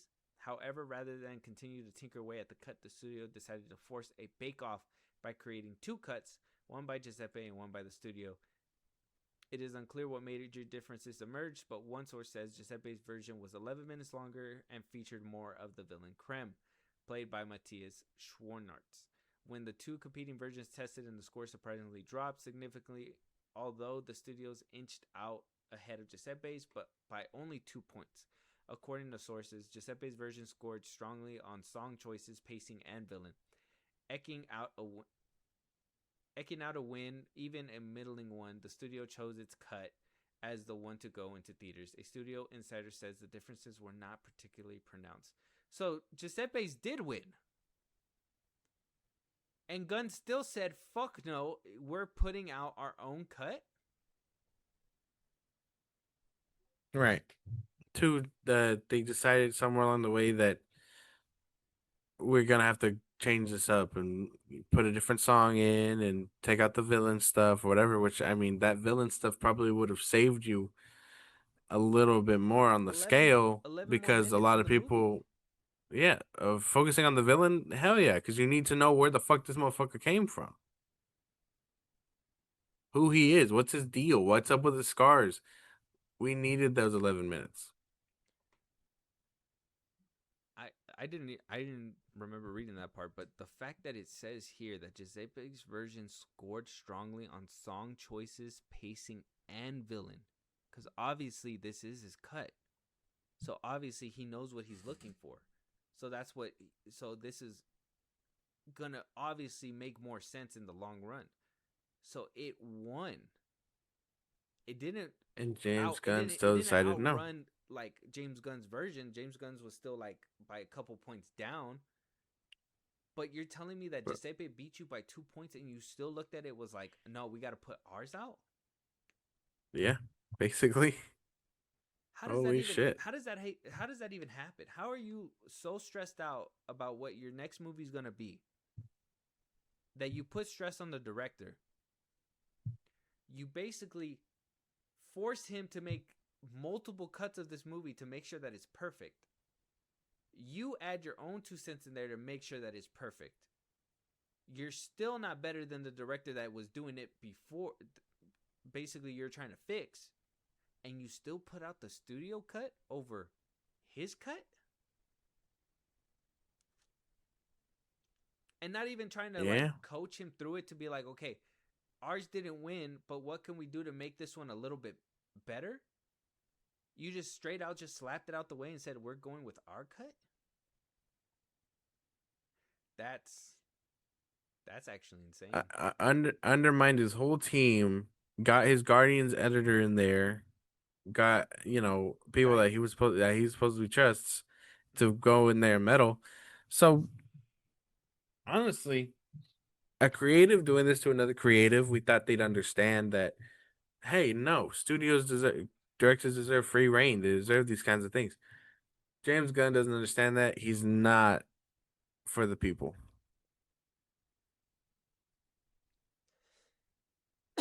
That is true. That is He's not for the people. You are a director who should know how, like, firsthand how this feels. Like, okay, just to even give Gunn a little bit of more understanding, you don't get to say fuck in your first MCU movie, which we know you're eager to do, but you don't because this is a kid-friendly thing. We're making your first Guardians movie. Let's test the waters. Let's see how you do. And you put out Guardians 1. Wouldn't you feel like you were mandated by the MCU because you couldn't say the words you wanted to say and put in what you wanted up until your third film? You should know what regulation feels like, man. You should know. Oh, I mean, it's yeah, just so bad. that's one of those things where it's like you don't treat somebody the way that you wouldn't want to be treated. Obviously, when you're the head, though, you have to make those tough decisions. But that's one of those things where it's like, can you as a creative be able to put on the CEO thinking hat and be like, all right, this is where I need to not meddle. This is where I need to kind of take a step back and let the director take the reins. You know what I mean? Because it's like, if he knows how to drive the car, he's gonna want to take it over. You know, the good part about CEOs, in my opinion, is that they usually don't know what it takes to drive the car. So a good chunk of the time, if you can explain it to them in a good enough way, they will write you the check, and then you basically make whatever you want to make regardless. But if they understand what it takes and stuff like that, obviously they're going to be like, well, actually, I think it's going to cost this much because I've done this before and I know what it takes to, to do said things or whatever, right? So it's Right. it's one of those things where, like, as a director, I don't think you should be in that position. What I personally was like, in the beginning, I was like, okay, it kind of makes sense to have him there because it would be cool to have somebody who can greenlight the good stuff that fans want, because that's what a lot of people were championing Gunn for, especially with his announcement and everything. A lot of people were happy with his slate in the beginning, even though he did shove a couple like weird ideas in there that were kind of like a bunch of nothings, but they were still kind of excited to see what was going to happen. And now it's just like, you're not even delivering on the stuff that you said. Like, you were supposed to be the director who was going to be for the people, like how you're saying, and deliver on the things that you said, and not much delivering around here, as you can tell. No, it's meddling and forcing things to be your way and forcing Guardians of the Galaxy ripoffs. Oh man, it's just gonna get worse. It's just gonna get worse. It's not getting better. The article's not Just over. when I think I get fucking like annoyed with his direction and all that stuff, shit like this happens, and then you think you can do this to your own people, bro. Well, the fact that there's It's hit not a pieces- studio head. It's not this fucking like Hamada in them. Like, yes, it's the same situation, but Mhm. You're creative. You should know. You should know. With all these like hit pieces and everything like that, I mean, it sounds like his time is coming to an end. So we'll have to wait and see like how long he has. But let's get through this article because oh my god, it is kind of it's juicy and it's really long. Pause. Studio insiders paint the back and forth process as routine, but others, including one franchise filmmaker who spoke anonymously for this story but was not involved in Supergirl, held the opposite view. It happens more than you think, but it's normal, said the filmmaker of the Bake Off. If a studio is going to put money into the test process, it means they feel strongly about certain things. The movie has never tested again, as it says that it tested around the 60s, 70s, around Shazam Fury of the Gods, which I mean, me and you could both kind of say it wasn't the worst movie, but it wasn't the best movie at the tail end of all that stuff. So I mean, even if we would have gotten something like that with Supergirl, would it have been a little bit better? Who knows? And from the point on, if Giuseppe believed strongly that something should be in the movie, he had to advocate for it, said one source. So that's what I mean. Like, that's one of the things when it comes down to, and we kind of seen James Gunn as a director. We all remember that infamous clip of Corn Sweat coming up to him basically saying, why would I say this? If I believe that I'm human and I know that I'm human, I don't need to beg Lex Luthor to wipe that away from me. And James Gunn went on this big old rant to the point where Corn Sweat just basically had to throw his hands up and say fine. And we got the final product, what we did at the end of the movie. So I could only imagine how hard it could have been for Giuseppe to kind of deliver what his idea could have been to the CEO of DC Studios. That was basically, that would have been worth it and saved the movie or could have helped them out. And even if it was making sense, if James Gunn probably saw it as like, no, we don't need to do that because we could do this instead or whatever, that's a problem. And we talked about what Safran said about Supergirl not meeting their expectations and whatnot. So they are going to keep pushing on, but they are pushing on in a very weird way. A lot of spin-offs and everything have been kind of being greenlit fairly quickly. So Jimmy Olsen is starting to get their bearings together. A Deathstroke and Bane movie is being prioritized at this point as well, which is weird. Jimmy Olsen is getting their casting together. They're casting somebody for Gorilla Grodd, and they're looking for an actor with comedic background. Interesting. Christina Hodson decided to deliver in a draft for Brave and the Bold, and rumors are circulating saying that James Gunn might be directing the next Batman movie. Christina Hodson, if you do not know who she is not Anna Noriega, but she is the woman who wrote Birds of Prey. She wrote for Batman the Brave and the Bold, and it sounds like Andy Muschietti is not sticking around, but James Gunn might want to sink the ship on his own. If the captain is going to go down, he's going down with the ship, and who's the one better to basically drive it all the way into the abyss?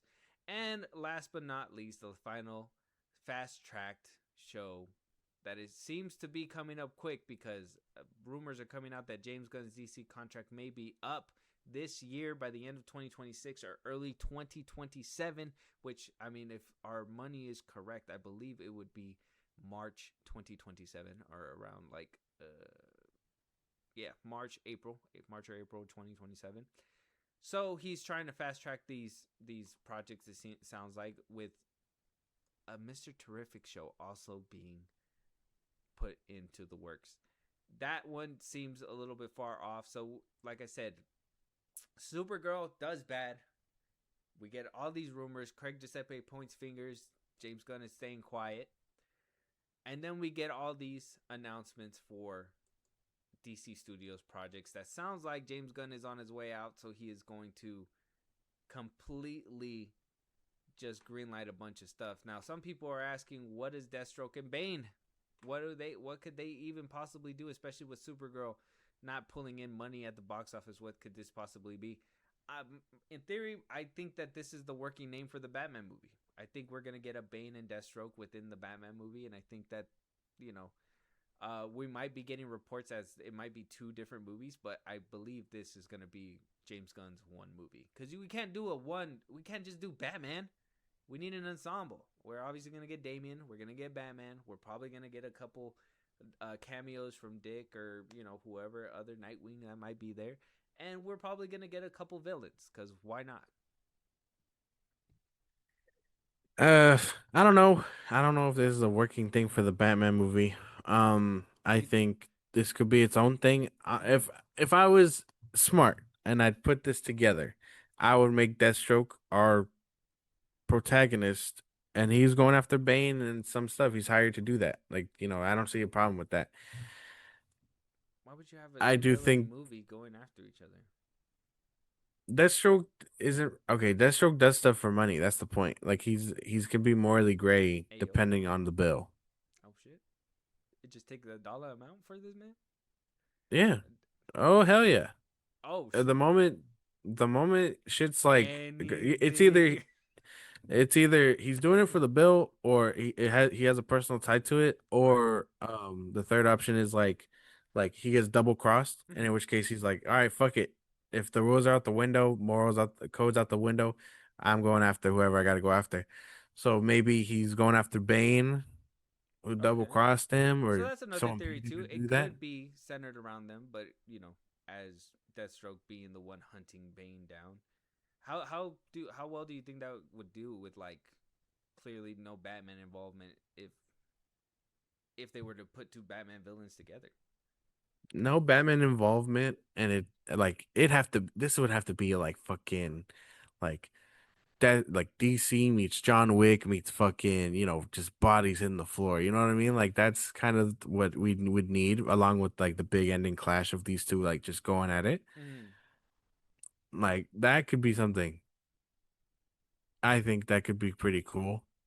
I don't know how well it would do without a Batman, but I think fast tracking it like this looks desperate. I can definitely tell you that, but the idea itself, if I was smart enough to put it together, which I don't think James Gunn is, I could see it working. Okay. But because it's in his hands, I can't. It It won't do probably too won't. well. You know what I'm saying? Yeah, it's not gonna fly high because he's the one who's basically throwing it.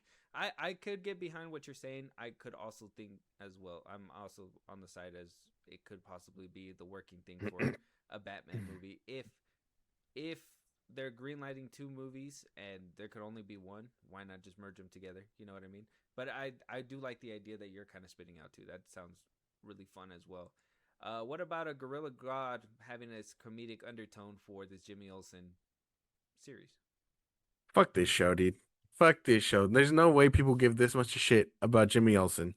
We're not The giving the fake the fake cry out Roy from BBS and all that shit led to this. And when it does terrible, when it fucking sucks, I really need people to understand that no one gives a shit about this character.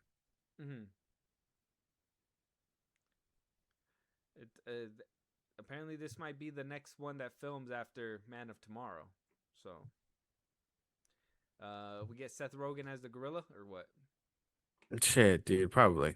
I knowing them, they probably would. But even then, Seth Rogen Come doesn't here, like Jimmy. Seth Rogen doesn't Seth Rogen doesn't really like restraints like that. So I don't know. Oh, I mean, he was a little alien in Supergirl too. So, But yeah, well, that's just a little voice work. Gorilla Grodd seems like something he'd have to be tied into for multiple projects. I don't know if he wants that. oh, what about his not Seth Rogen, the other guy, the one that's penning the GI Joe script? He would be pretty cool. Oh, Danny McBride. Yeah, Denny McBride. And then be I like, wouldn't be able to "Fuck take you, that Jimmy! shit I'm gonna seriously, come all over dude. the place." Yeah, I wouldn't be able to take that shit seriously, dude. He has such a Okay. distinct voice. Okay. I'm just more having fun with this. I really don't care about a Jimmy Olsen movie or TV show or whoever Yeah, is gonna be playing you know. Gorilla Grodd. Okay, comedic background. Comedic background. What's his name? The other dude from Vice Principals. He voices Cecil. What's his name? Oh, the one that plays Walter Goggins. He plays. Yes. Yeah. Yeah, sure. Him. Give it to him, and then we can move on. Okay, I agree. All right, move on. And I mean, Christina Hodson turning in a draft for Brave and the Bold, Gunn potentially directing. said movie? The Batman. We have a great director for Batman Brave and the Bold. It's just he's shy, and we don't want to reveal him yet. It's fucking you piece of shit. We knew it. We knew it from the jump, dude. We knew it from the jump. You fucking dude. Batman looks so enticing to him, and he wants to play coy about it. He's just like, I don't know, man.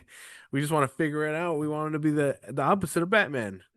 We might Uh, have someone who can do it. Wig I wig. think he's scared. I don't think he can do Batman. I think he knows he can't do Batman either. And I believe that he wouldn't want to do it, but the only way that he can like feel comfortable is if he does it. And or see somebody who's successfully done it. I think that's why he wanted Matt Reeves to be just kind of like a part of it, because it's a surefire success and you can trust him kind of thing. But after, like, obviously you see how like DC Studios kind of ran, and kind of with the rumors that we were getting with the behind the scenes of Supergirl, I don't think Matt Reeves is going to be down with the business like that. So for me, it sounds like James Gunn knows that he's scared, but he just doesn't have any other options right now. And if he does have to do it, it's one of those things where it's like he has to do it because he's in charge, and it's one of those things where it's like I can't find anybody else to do it, so I have to do it. Let's hope he keeps his grummy hands away from it. All right. That's the best way to put it. I don't want to see a Batman under James Gunn. I barely wanted to see a Superman under James Gunn. And now I've seen way more than what I should under James Gunn. So I think we should just call it. I think we should just fucking wait for his contract to be up and give it to the next motherfucker. You know what I mean? Like, that's kind of how I feel. Again, it's looking like it's going to be ending by the end of this year, early next year. How many of this is actually going to go into production? Probably. I know. Probably not a Green Batman lighting. Green lighting some of this shit is crazy. A Batman film we're obviously not gonna get. I think this whole penning bullshit is just so it could save face. We could But funny Jimmy that Olsen, that's what we've been hearing about for a while. So that could possibly be happening as well. I don't know how far they are in this Deathstroke thing, but that's what I'm saying. If this is kind of like, if they really wanted to fast track Batman, all they really have to do is kind of take this plot, mix it in, and put Batman in the middle of it, and they could possibly have their Batman film by the end of this year, and basically go into production by the end of this year. The only one that I'm like, okay, they really can just get to it is Mr. Terrific. Unless they could really like just share the Jimmy Olsen set and they're just like filming back to back. But like, why, in my head, I'm like, why is James Gunn overworking all this crew just to get all these things out? And why are you trying to get all this stuff out when it's all going to be mediocre shit anyways? Like, you're just going to tarnish your brand even more. Like, everybody's going to be like, well, James Gunn couldn't do DC, and then he just greenlit a bunch of nonsense at the end of his run, and is what we're left with. What the fuck? This is crazy. Yeah, man. I don't know.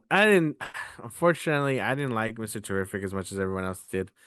I think this was just more goofy shit that James Gunn doesn't take seriously. I mean, you strapped his ass to a chair. You strapped him into his own little ship.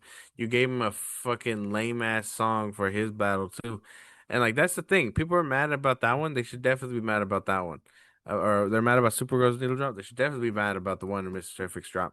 But I think giving him a show this late in the game when people loved him so much, you didn't want to fast track that in the first place. Oh man, I've never seen such a here damn in my life. You know what I mean? Right. He's just trying to just greenlight shit just for the fun of it. But like I'm saying, why is the point? What's the point of this?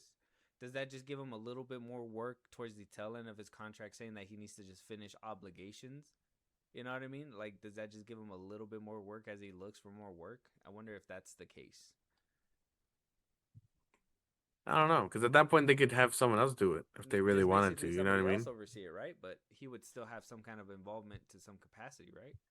Right. Just an excuse for him to not be in the chair, but also be in the studio and involved It's like, oh, you can't to a take my certain key card extent. away yet. You can't take it away yet because I still got work to do. Right. Stupid. So dumb. Crazy. But I don't know. I don't know why he's greenlighting any of this stuff. Well, if anybody has any doubts on, this whole green lighting things fast, Josh, let me ease your mind. Let me ease it as well as I can with James Gunn's wife dubbing Man of Tomorrow the best James Gunn movie she's ever seen. And that you should totally be looking forward to Man of Look, Tomorrow. I'm all for supporting spouses. Okay, that's what you're supposed to do. But what you're not gonna do is lie. You're not gonna lie to people and say that this is gonna be his best movie yet. That's what they said about Guardians. That's what they said about the Suicide Squad, and all of them, in my eyes, have been average. Okay, I'm sorry. No, no. Well, since she's over here trying to save her husband's ass, which I'm all for like the wife coming out and trying to help out the husband, but when the husband dug himself this much into a hole, hey man, you gotta come outside. You better get the fuck up out of here. There's no way that Peter Safran is over here speaking for you, and that man never speaks. You speak, right?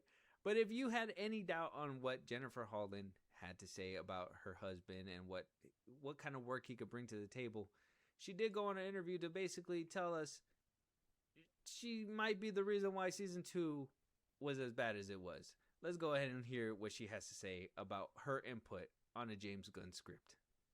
James scripts, I'm imagining. So what kind of notes do you tend to give him back on his scripts? Like, what do you feel like you're good at, like, pinpointing?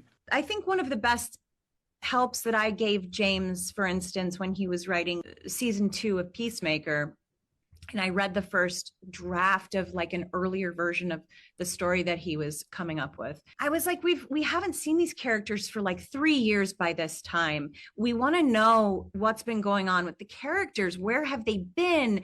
You know, what's changed in their lives? Yada yada yada. And I don't feel like we're jumping into the things that really what interests us about these characters. He ended up scrapping that and just started over new, and that's when he came up with the story about, you know, season 2 that we have now, which was really grounded in the relationships, in the loss of Chris's brother, in, you know, what has happened to Harcourt's career and how that has changed who she is, and it really made for, I think, an incredibly dynamic season. You want one of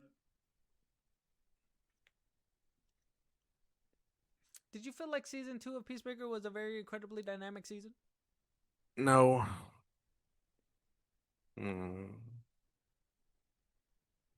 I can't help but feel like she just wanted to fuck. She just wants to fuck John Cena, dude. Like I can't help but feel that. I can't help but feel that. She's like, hey man, you know what we need?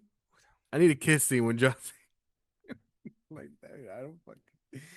I don't know, dude. Like, James, understand, like, this is for the role, but think about it. Like, that'll be what we need. That'll make things dynamic and grounded and full of what made the first season fun. But also have him do an orgy. Yeah, I don't think she gave notes on that one. I don't know if she gave notes too much. And then also, James, you know what you should do? You should make this the second project in your universe. You should have everybody go see Peacemaker. You know, the same motherfuckers that saw Superman, they're gonna love that shit. I don't think anybody was thinking 3 years waiting for Peacemaker season 2. Like, oh, where's the gang at? I don't think anybody said anything like that. I think we were more like, how the fuck is this gonna make sense, James Gunn, if you're keeping everybody that was in the Suicide Squad that we obviously are trying to erase, apparently. You know what I mean? But this kind of reminds me of the story we were talking about the other day with, you know, Jordan and Key Peele, or Key and Jordan Peele, whatever their names are. The wife hindering their relationship, basically. The wife hindering the relationship. Now, if we remember that story correctly, the wife is a failed actress, an actress who doesn't do too much, where, you know, her husband, Key, is the successful. He was the one that had a career, who could have possibly taken him to further lengths. And me hearing Jennifer Holland kind of being the girl in his ear, kind of just gives me a little bit of a reminiscent on that conversation, where it's like, could he have been creating something that could have truly been spectacular for what could have been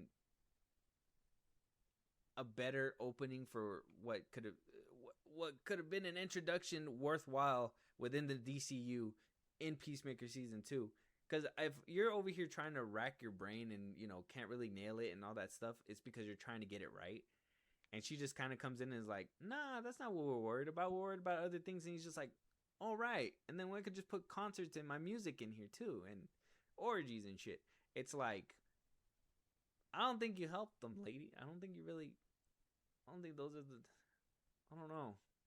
Those aren't the right notes. All you cared about was getting your character to whoop some ass, and that's kind of fucked up. Yeah, you just wanted to be a little bit more front and center. That's okay, I guess. I guess, man. If you want to get your bag, if that's how you want to play your husband, that's cool. Yeah, I mean, doing that could have possibly just shot him in the foot, but hey, you know, here we are. Let us know what you guys think, though. James Gunn's DCU is on the rocks. I want to name this whole segment, Will the DCU Survive? Because at this point, it's on its last leg. I know, like I said, I'm going to keep repeating it. Everybody keeps saying Man of Tomorrow is that stop. I think Supergirl was the final stop. Man of Tomorrow was greenlit out of pure survival instinct, just like the rest of these projects that are clearly going into production for just survival instincts. A second ago, we couldn't even get a Waller TV show.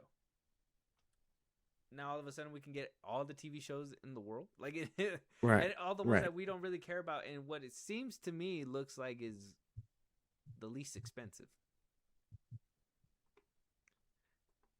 You don't necessarily interesting need to how show that Gorilla works. Grodd. You don't need to show him in the show. You could just have him as a voice, and then tease him at the end of the series, like a lot of people usually do. So I don't know. This seems like a disaster. We'll have to wait and see, though. Moving on, Josh. Amanda Listenberg is back, but not in the way that you think. Children of Blood and Bone author Tommy Adeyemi says that she will not be watching the film version as she has gone head-to-head with Paramount over creative differences of the film. She was making a movie adapting her book, Children of Blood and Bone, and she just cannot seem to go past some of these creative differences that are coming from the studio. Amanda Listenberg, if you remember her, she was in The Alkalite, and she, you know, don't fuck with your discourse, whatever. Damus Idris is in this film. Cynthia Evario, which if you remember her, she was also in Wicked. She was also kind of a problematic person. Regina King, Idris Elba, and Viola Davis were all going to be starring in this book adaptation. Sounds like a stacked cast for the most part. But the creator went on to TikTok to basically share the news that she's not going to be promoting this film. She wants nothing to do with it. And goes as far as to show that she blocked not everybody, but one actress that she decided to block was Amanda Stenberg herself, for whatever reason. So this is the TikTok that she basically put out, and then we'll talk about the heated exchanges in the text messages that she decided to put on blast.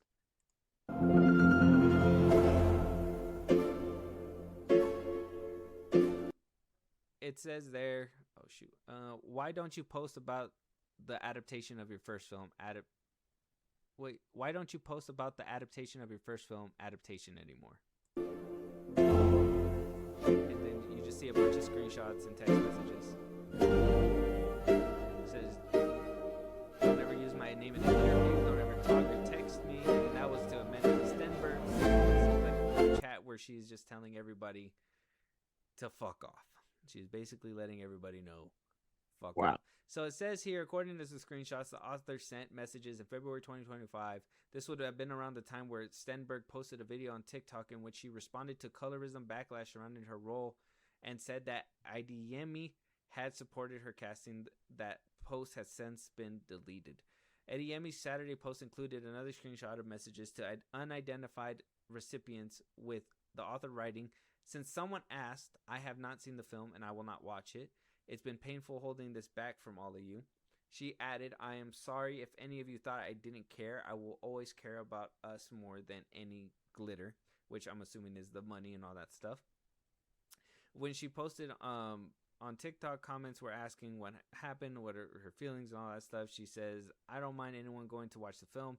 I wrote this for us. I fought for us. I'm just laying down my sword and officially separating my name because I can't keep being hurt and attacked behind the scenes. And yeah, apparently one of the main people that she completely blocked, not just as a whole crew, but individually, was Amanda Listenberg. Well, that's what happens when your thing gets hijacked. This is a problem. This is another studio meddling thing, by the way. We just got that shit plastered all over the fucking thing. But this is the problem with studios and independent people who want to try and make their name, do big stuff, where they get steamrolled by studios. And I mean, Paramount, I would assume, never would have had such a problem unless it's Tom Cruise. You know what I mean? But the fact that it's happening, and those lists of people we know are kind of like activists and have a certain message and push certain things, are hijacking her book. I also would not want to be a part of that, because at that point you're trying to bastardize my thing, and I don't want that. So, right.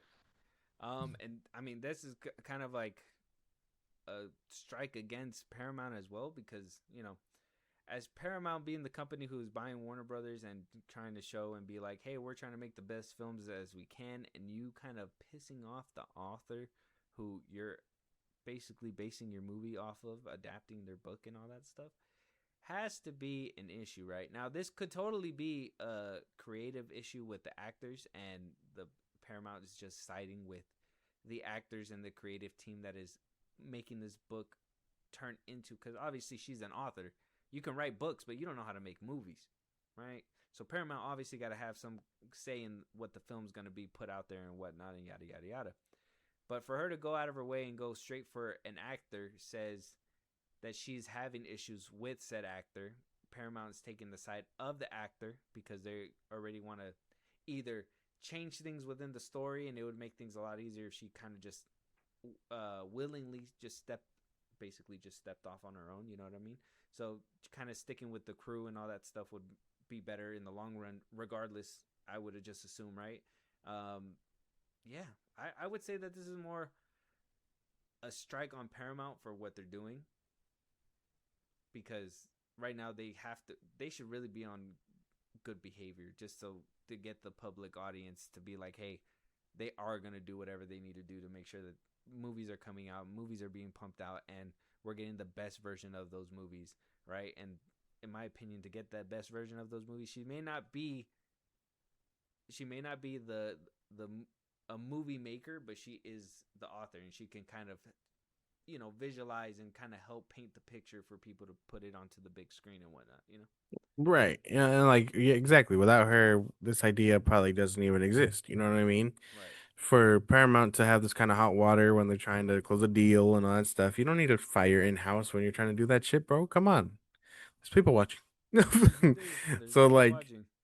so like, yeah. The fact that it's like these actors, you know what I'm talking about. It's these actors that are kind of doing certain things to her book. It's unfortunate to hear.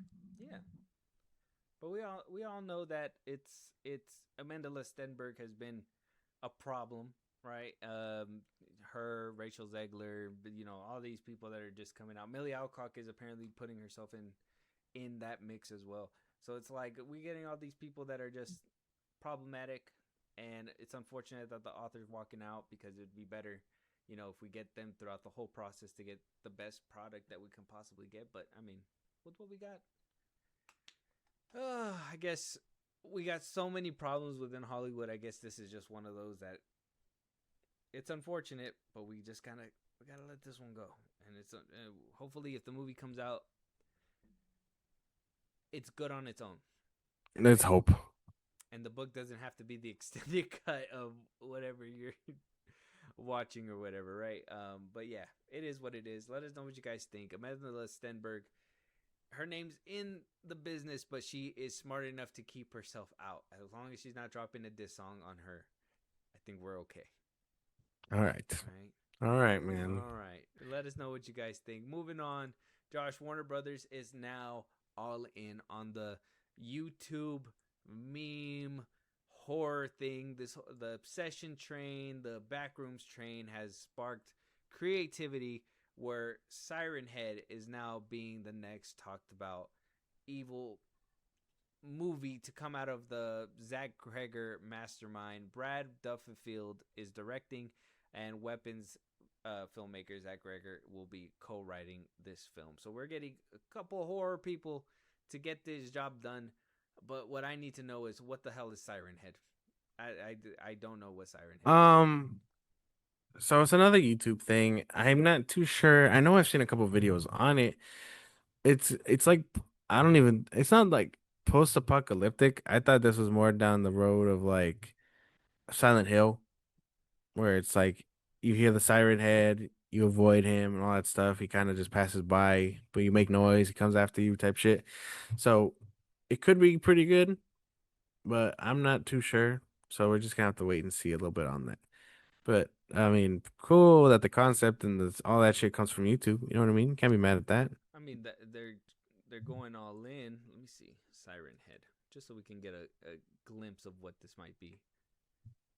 Horror short film.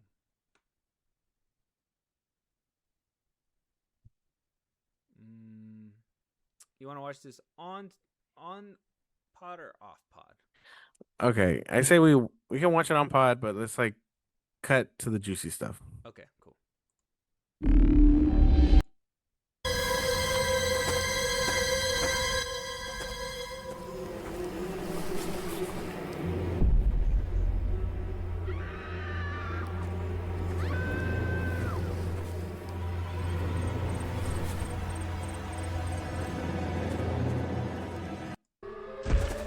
Attention photographers.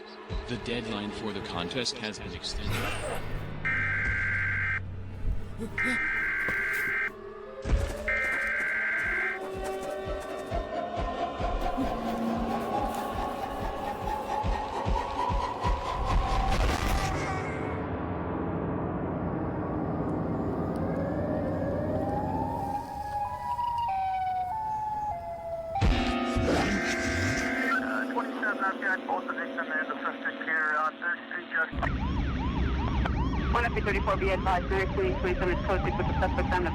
Okay, so what I'm getting from it is that it blends in obviously as like a telephone pole and all that stuff, and it attracts you with noises that, you know, kind of like a skinwalker, right? Like it's gonna make you hear what you want to hear. It could do sirens, it could do all kinds of stuff and everything, and it'll probably do a bunch of jump scares. How scary is a tall, what looks to be a human body with just a siren head?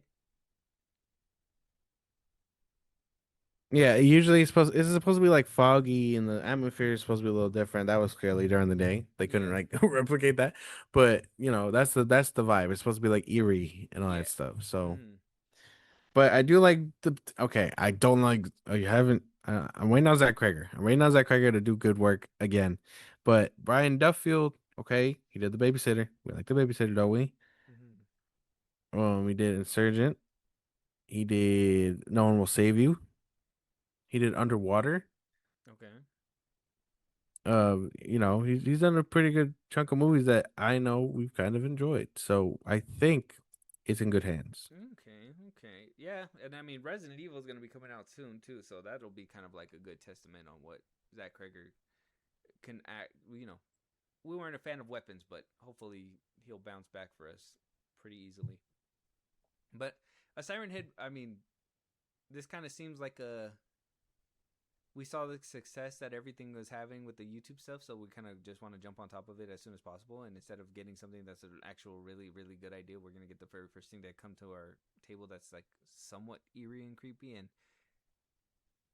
this is it. You know? Well, this one, and I mean the other one, which it looks like you have pulled up on the other side right there. I want to hope that that's what that is right there. What? The analog. The analog horror. What's it called? You didn't see that one? Is that not what that link is right there? I thought you would have had that. No, I don't know what the analog horror is. It's the Mandela catalog.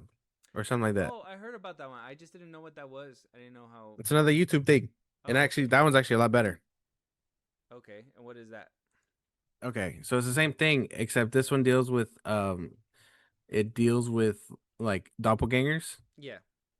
and that one's a lot more creepy because it's like if you hear it, if it's in your house, it's too late type shit. It's actually kind of eerie and it's nice and it's pretty good. I would suggest watching those by yourself because they can be like scary and stuff. Yeah. I would say it's the concept itself is like I said, doppelgangers come over. You get a lot of it's a warning sign, all that stuff. I would say check it out. Okay, so they got the film rights to the viral YouTube horror series. It was a highly competitive 11 studio bidding war. So a lot of people are interested in these YouTube adaptations, and oh my goodness, if you made a YouTube horror movie anytime in the early YouTube career days, they are coming to your door knocking at this point, and you're gonna get a whole bunch of money. So the YouTubers are finally getting their shine. They're finally getting their shine on, which is it's really good. It's really good. It's about damn time. They're really going all in. Thank you to the Filippo brothers. I gotta believe that it's their, they kind of started the wave, right? I know some people are talking about the back rooms and all that stuff like it's them, but the Filippo brothers basically started the wave, right? The Filippo brothers, Markiplier, you got to give it to them, bro. Okay, well, yeah, Mark Rock, whatever them, but the Filippo brothers put out 2 movies way before they even put out their movies. That's right. I'm saying those two. They gotta be the ones that like pioneered the shit. I'm saying. Oh, I thought you meant like Mark, like he deserved a little bit of credit too. I'm like, I don't think that Mark guy deserves anything. Like the 2 pioneers had to be the brothers, which is cool. Both. I would say they share the glory. All right. No. The Filippo brothers have done 2 movies, and we've already said one of them isn't as good as the others. They're both really good though. For the only one that wasn't as good as the other one was the first one, and I mean that was their first endeavor. But even then, it was still it was a pretty good movie for what it was. Right. So I mean, I heard the Iron And Lung these are decent too. I heard the and it has to be a little really different. It has to be a little different. So I can give you that because they were not making YouTube adaptations of what they've already done. These are movie studios coming to them and being like, "Hey, make this movie for us." That is true. That's another thing. So it's not like they're doing their own original YouTube horror idea. They were doing like an idea the studio brought to them, and they brought it to life, and they did a really good job. So I mean, maybe there is some glory to be shared, but I want to give it to them because I feel like they're goated 100%. So I don't know that Mark multiplier or anything, but Markiplier. Yeah. All right. Do you want the fans to come after us? You got to say his name right. It's Markiplier. Markiplier. My bad. Mark. There you go. 2 pliers. So moving on though, let us know what you guys think though. YouTube movies are coming in, not YouTube movies, but YouTube ideas of horror films are coming into fruition, and it seems like they're gonna be paying off. Hopefully, we don't get a shitty one, and then we get the whole conversation of YouTube fatigue, right? It's gonna be like YouTube fatigue now and all that stuff, and blah blah blah. We don't need all that stuff. But moving on though, Josh, Vin Diesel has finally gave us the update that you wanted. Okay, Fast 11 has finally started. He put out an Instagram video. It's like 5 minutes long. We're not doing that. We're not gonna play the whole thing. But I'll just let you. The gist of it is literally just him being like, "Thanks, guys. We're gonna do the best we can" in a low tone of voice. Seen it. Okay, I've seen to it. show you the I've seen it. background. I'm gonna play it a quick second just so you can see they're in the garage. I'm on set. People are grinding. Incredible crews are working. They got the Dodge Charger back. Yeah, it's a whole video of him just thanking everybody, and I'm good. We're not gonna listen to the whole thing, but he looks kind of like a turtle right here for some reason. I don't understand. He looks like a turtle about to get a snack. I don't know why I paused it like that, but it just landed at the right time. But we do got the Dodge Charger in the back. He's back in the garage. How did he get there from the ending of Fast X? I don't know, but I guess we're finally back. And then also, we also talked about the 4 TV series spin-offs that are possibly in play for Universal. So depending on how this movie does, I'm assuming we might get word on one of those spin-offs. But what do you think about, Fast 11 actually happening at this point? Let's just wrap it up, man. Let's hope we deliver something good. Let's wrap it up. Let's wrap it up. You know what I mean? That's kind of where we're at. Jason Momoa returning? Probably. Haven't heard a lick from anybody. I think Ludacris commented under his post and all that stuff. So let's hope everybody's coming back. You know what I mean? And he's not cutting the fat anywhere, and no one died like they were supposed to. So yeah, you know, let's get back to it. Right. Let's just cut to it. Hey, Dwayne, like let's just cut to it. You know, like let's get everybody involved. Give us a nice cool 2 hours. Vin can probably die. It's fine. You know what I mean? Like it's cool. Do we see a John Cena return? Hey, I sure fucking hope not. If he could survive going up in smoke like that, bro, I would be fucking livid. You just build the car to kill yourself. It doesn't make any sense. Like, yeah, no. Like you knew this function was gonna come in handy. We should, Dom should have been checking in on his brother. He shouldn't have taken 9 movies for him to check on him, because that's a concerning thing, That's a right. But it's good to know that as well that we are kind of ramping up in the Fast 11 era, possibly getting those spin-offs if this movie does really well. Yeah, we're not gonna listen to that whole video though. We don't need to listen to Vin Diesel thanking everybody and the heaven and the stars for 10 minutes straight. We're okay. But let us know what you guys think. Josh, we're rounding about to our trailers here. We got our first trailer, Werewolf.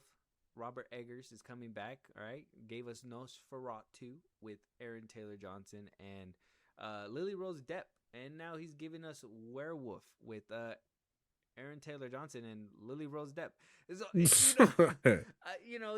likes to play with the people he plays with, right? It's kind of like David Ayers, Jason Statham, and, Adam Sandler, James Gunn and his friends, right? Like, right. You can't be too upset about the formula when it actually works, I guess, right? When it's actually working.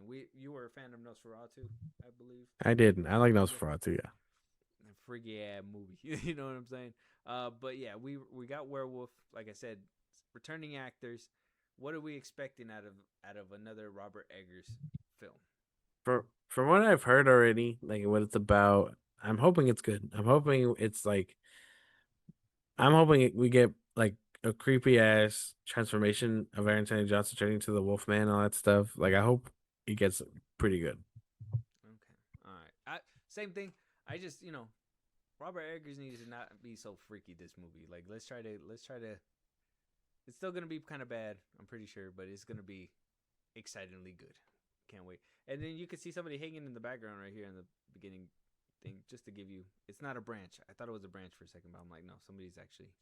That's a body-shaped branch. What are you talking about? I thought it was hanging off the side through my peripheral, and I was like, oh, it's probably just like a shadow, but I don't know. Did you notice it before me? I didn't hear you say nothing. What are you talking about? That is a whole body back there, bro. That's 2 bodies. I think it's that one and then the one right there where your mouse is. But you didn't say nothing until I said it. What are you talking about?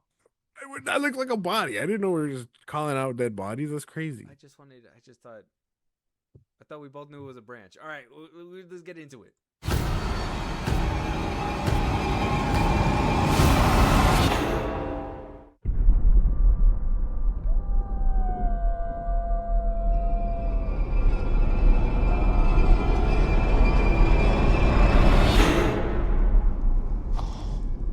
Child of God. Come.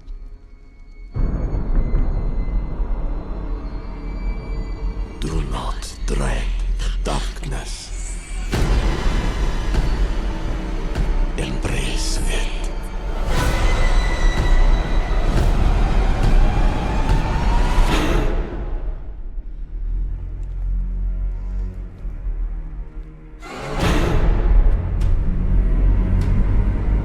I heard of a raving beast that ravished this country.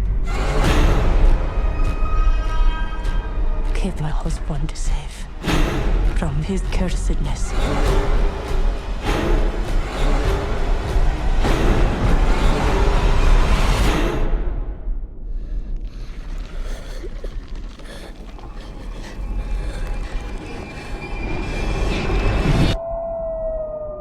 Thy soul is cursed.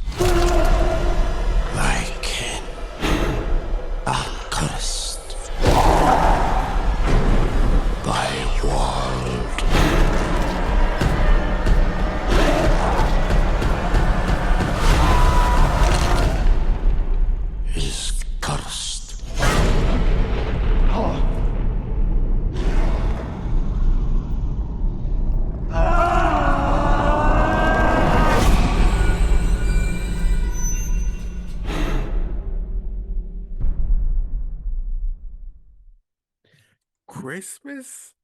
Fucking Christmas? I gotta wait for peak till Christmas. What is this deal? I think he did this shit with Nosferatu.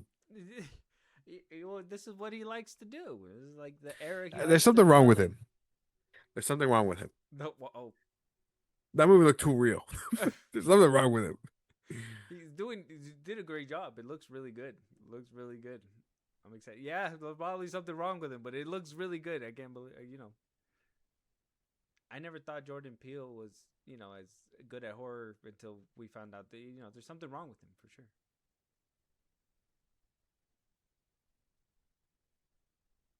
There's something wrong with him, bro. It looked good, but there's something wrong with him. I don't know.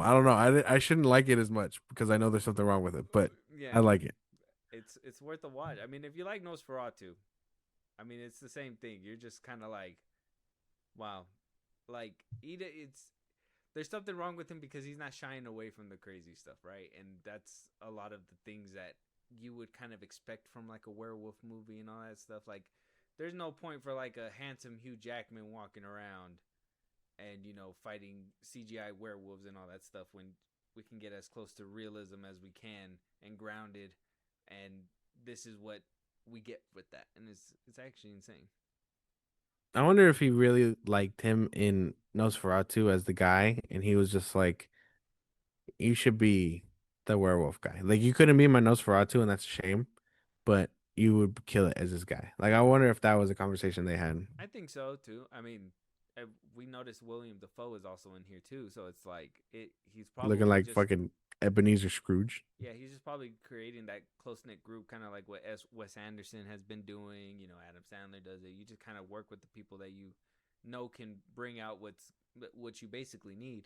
And Aaron Taylor Johnson is not a bad pick. That's actually a really good guy to have on your roster. He made Craven look decent.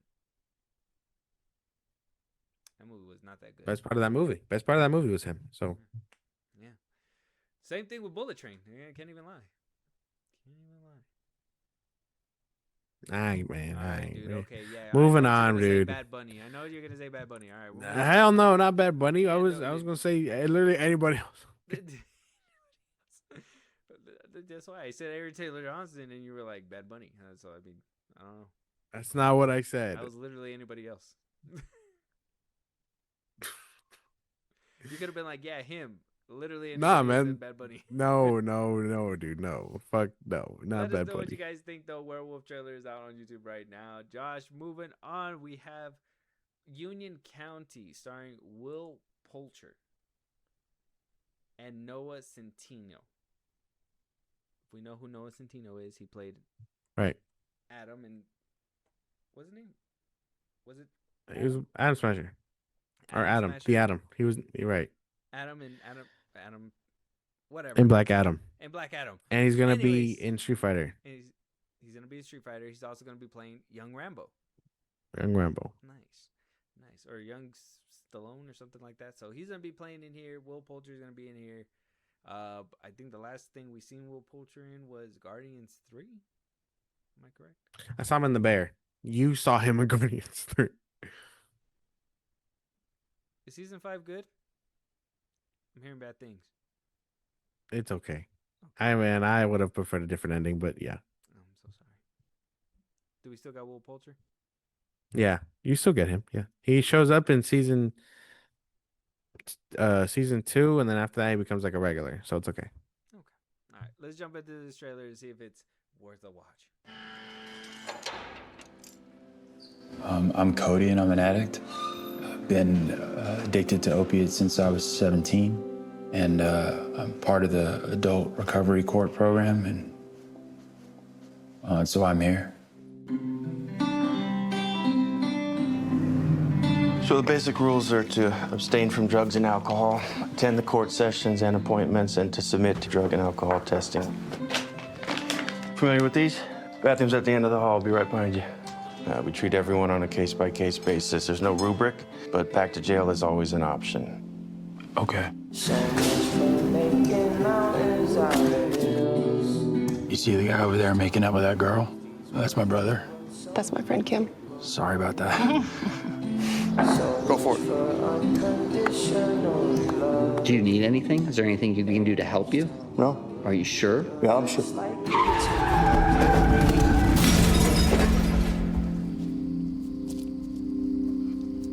I think that there's just a lot that I cannot understand. No, I don't either. But I want to tell you that I'm sorry. Don't be so good. Our stories might not be the same, but they're still similar. I'm sure we've all had the shame and the guilt. I didn't do anything. He's gonna put the cuffs on you. I'm gonna do everything I can for you and for Jack to help you guys get through this. They said as long as my background check comes back good, I'm good to start working there. Keep working hard, okay? Get yourself around good people. Like you said, it's people, places, and things. When you're in this program, Cody, you have to comply with the rules. So what's it gonna be?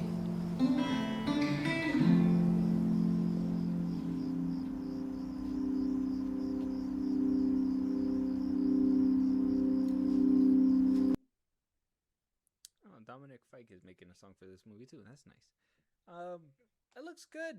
I'm probably gonna sound dumb asking this, but can we have indie films, American indie films? Because I mean, like, I know, like, usually indie films are usually passion projects from like abroad. You know what I mean? Like, that's what I usually think of when I hear indie films. Do we? I mean, can we? If we're bringing that to America because of like this whole Trump thing, and they're trying to make it a thing where it's like, oh, we can make indie films in house and stuff like that. Is that what this movie's trying to do? No, indie films can be anything that's done by like anyone independent. Like if I were to make a movie right now, I'd be indie because I don't have association or ties to like any company, whatever. Okay, it's just they're more popular abroad. Okay, that just probably makes more sense Right. than here in America. Yeah. Okay. Yeah, Because but I mean, anyone can make. Hollywood's the big thing here in America, so that's where we're not really Yeah. meant for independent films. Where like everywhere else, you make independent films, and hopefully you can make it to Hollywood. I get it. Right. Or the Cannes Festival in that sense. But anyone can make an independent film. If you're working on film, you are working independently. Everything is coming from you. You're funding everything to, get there basically. Yeah. It just doesn't happen as often, or as it's not as well reported as often here in the States than it is Right. Like, abroad. yeah, you got to make a splash at the Cannes Festival basically for all that. Right. Okay. Well, what do we think about the trailer though? I like it. I think it's a nice little heartfelt movie. I think I can get behind this. Is it a theater movie? Probably not, but I could probably get behind it in like streaming and stuff. I would say so too. I would watch it streaming. Like as soon as it comes out, this probably be like, oh, it sounds like it's probably gonna come out in the second half of the year. So we're probably gonna be able to like, Christmas time, cuddle up, watch a little sad movie before you start popping in all the, the Christmassy stuff and everything, So if you really wanted to, if you want a little sad time before you get into This is clearly a September movie. No, September, October, yeah, somewhere around there, around fall time. But it looks really good though. I'm down for it. Will Poulter, and I mean, I haven't really seen Noah Centineo in a lot of stuff. I really kind of want to see him in a few more things before we actually see him in like, I guess see his impersonation of like, Stallone and whatnot. So I mean, we need a little bit more Noah Centineo before he kind of cements himself as like, if he does really good, cool, but I don't want him to be known as Stallone's like little double or something. You know what I'm saying? Like, right. He needs to stand. I'm really waiting on that Street Fighter, dude. Like I know that movie's gonna be down the same place of fucking like the Dungeons and Dragons and the hopefully Masters of the Universe. I hope it's better than I'm Mortal hoping. So we'll have to wait and see. But let us know. Check out the trailer. Union County out right now on YouTube. Let us know what you guys think. Moving on though. Last trailer, Josh, and this one, I mean, we're only going to talk about this one because apparently the Odyssey has been coming in, and, we have Neurotic talking about it. We have all these YouTubers ripping this movie apart because of the casting. This YouTube trailer, the Odyssey, the complete IMAX featurette where it shows, what is completely shot on IMAX. On top of that, it's kind of like the countdown for the movie that is going to be releasing pretty soon, is getting ratioed on YouTube. Currently 80% dislike over 20% like. I don't have the numbers right now. I don't know how to get those. I've been looking everywhere. I'm really trying to get those so I can have them on live and all that stuff. So if anybody knows how to do those, let me know. I'm down to get some tips on how to figure that out with the YouTube stuff. But with that being said, I kind of wanted to look at this trailer and see what is getting everybody so riled up. I'm pretty sure a good chunk of it is just because of the casting. Obviously, we heard Travis Scott's in there. A lot of people are, bringing up Elliot Page playing Troy.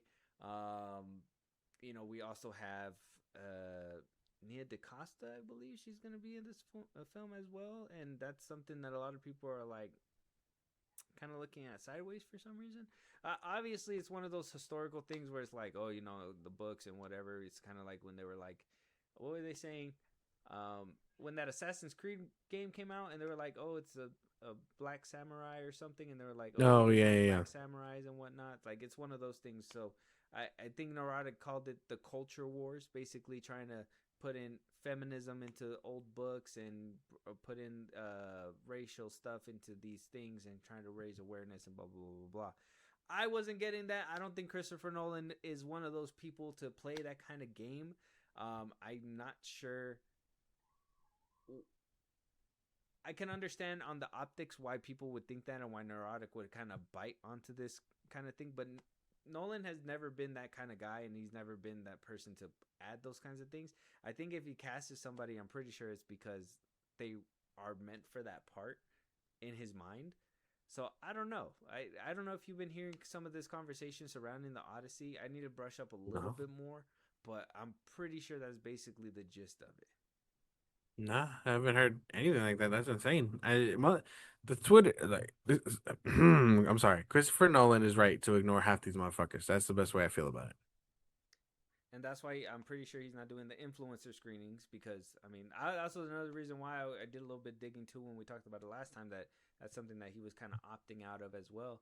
And though I'm very much like, oh yeah, I'm down for that. I did not know he was being dragged through the internet like this. I didn't know. Maybe it's because he's not adding fuel to the fire that it's keeping at a good simmer. But when the movie releases, I'm hoping that a good chunk of these people have egg on their face because that's not what he's doing. I'm hoping, I can have an issue with Elliot Page's casting or whatever, blah, blah, blah, blah, blah, or, Travis Scott or whatever, but have faith in the man's directing that he's going to produce something great, in my opinion, because it is Christopher. Exactly. You know what I'm saying? Exactly. But let's check out this trailer and let's see what got everybody so riled up. See if there's anything specific. Okay. Tell me what you remember. The Odyssey is definitely the biggest movie that I've ever done in my career. It was like making a movie the way we would have made it 100 years ago, except for the fact that it's on IMAX. IMAX is a camera that doesn't lie. This is definitely the format or the window that this story wants to be seen in, and that has always been our first choice. Chris and Hoyta never cease to surprise me. If there's one thing they're gonna do, it's innovate and find new ways to create and do things that quite literally have never been done before. For me, it's been my long-held dream. I've been raised since I was about 16 years old to do an entire film on IMAX. The thing that was stopping us was always the sound. My first time working on IMAX was with Chris, and I remember thinking, gosh, it's loud. I'm thinking, is that what it's gonna sound like when we shoot our scenes? That's really distracting. And then they brought the blimp out.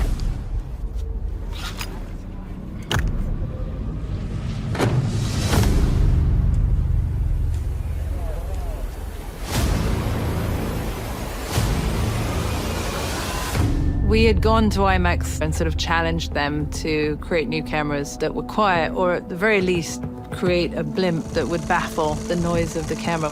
They came back to us with new cameras plus a blimp. It's a gigantic, super heavy box, but we as filmmakers, we're not supposed to be comfortable. We're supposed to present the audience with the best experience possible. So all our effort was all in service of making that work on set. The people that we were working with are so adaptable, resourceful. They figured out how to do it, creating a mirror system so that the actors could see each other around the camera. It feels like you're shooting a scene with like a SUV. But even with the size of the camera, you just feel like the machine would move slower, and it just moves faster than if you were shooting it on an iPhone. By sheer sort of will and excitement, before we knew it, we were up on cliffs with it and in boats, and every day of the shoot, it became easier for us to work with. And so, for the first time ever, we've been able to do the entire film on the incredible IMAX film format. It's a long-held dream, finally coming to fruition. Chris really shoots on this massive scale, on this massive format, but he basically shoots independent films. And there's a lot of urgency to that. He goes the extra distance to make it feel authentic for us on set. And I think the IMAX is going to really allow the audience to feel like they are a part of this journey with us. You're really going to be immersed in this world. I'm like, as a fan, I'm so excited to see this film. Like, I cannot wait to sit in that IMAX theater and completely be lost in this world that he's created. I would say this movie is, in your lifetime, if there is one movie that you go to the cinema, no matter what, this is the movie to do it, because this is pure cinema. No one could stand between my men and home. Yeah, I don't know how people can see stuff like this and Damn. not be amazed and just want to hate on casting and shit like that. Like, sometimes it's warranted, and I understand that, but like, come on. Like, does this trailer really deserve to be ratioed? Does this trailer really deserve to be kind of dragged through Twitter because X, Y, and Z? Like, no. I need to watch. I need to brush up on some of these like clips of what people are saying about this stuff to I could really have a good defense or at least a conversation about this. But I don't see what's wrong. It looks like a technological marvel. It looks like shit's gonna be amazing. Like, I can't wait to buy 15 tickets to this thing. I don't understand. I know that's like I mean fucking imagine Christopher Nolan fucking geeking because he made a whole new camera for this shit. I know. They fucking put it in a pod and gave him new cameras to do it just to. That's fucking cool. Shit. Like, it's crazy. That's fucking cool. I don't know. I don't know how people can hate this. I thought I was gonna see something worth hating, but this looks fucking amazing. I want IMAX tickets to this bullshit. Like, I want that. Like 70 millimeter, please. Like, please. Like, You know, yeah, gosh, man. That's, Universal. We didn't have Universal for that. Like, this is fucking insane. Seeing like especially what the director of photography said, like, I forgot his name, but he said like he's trying to give us the best experience, and it took like 6 crew members just to carry the camera and put it in the right position to aim it, and then that's not including them having to lift it and move it around when they have to get those low shots because they can't put it on a tripod. It's like, bro, it's like I'm excited for like all that hard work to just be like looked at and just be like marveled, but people are just trying to drag it into the mud because of some casting, because you guys haven't even seen their acting yet. Like, you're not even basing it off the movie.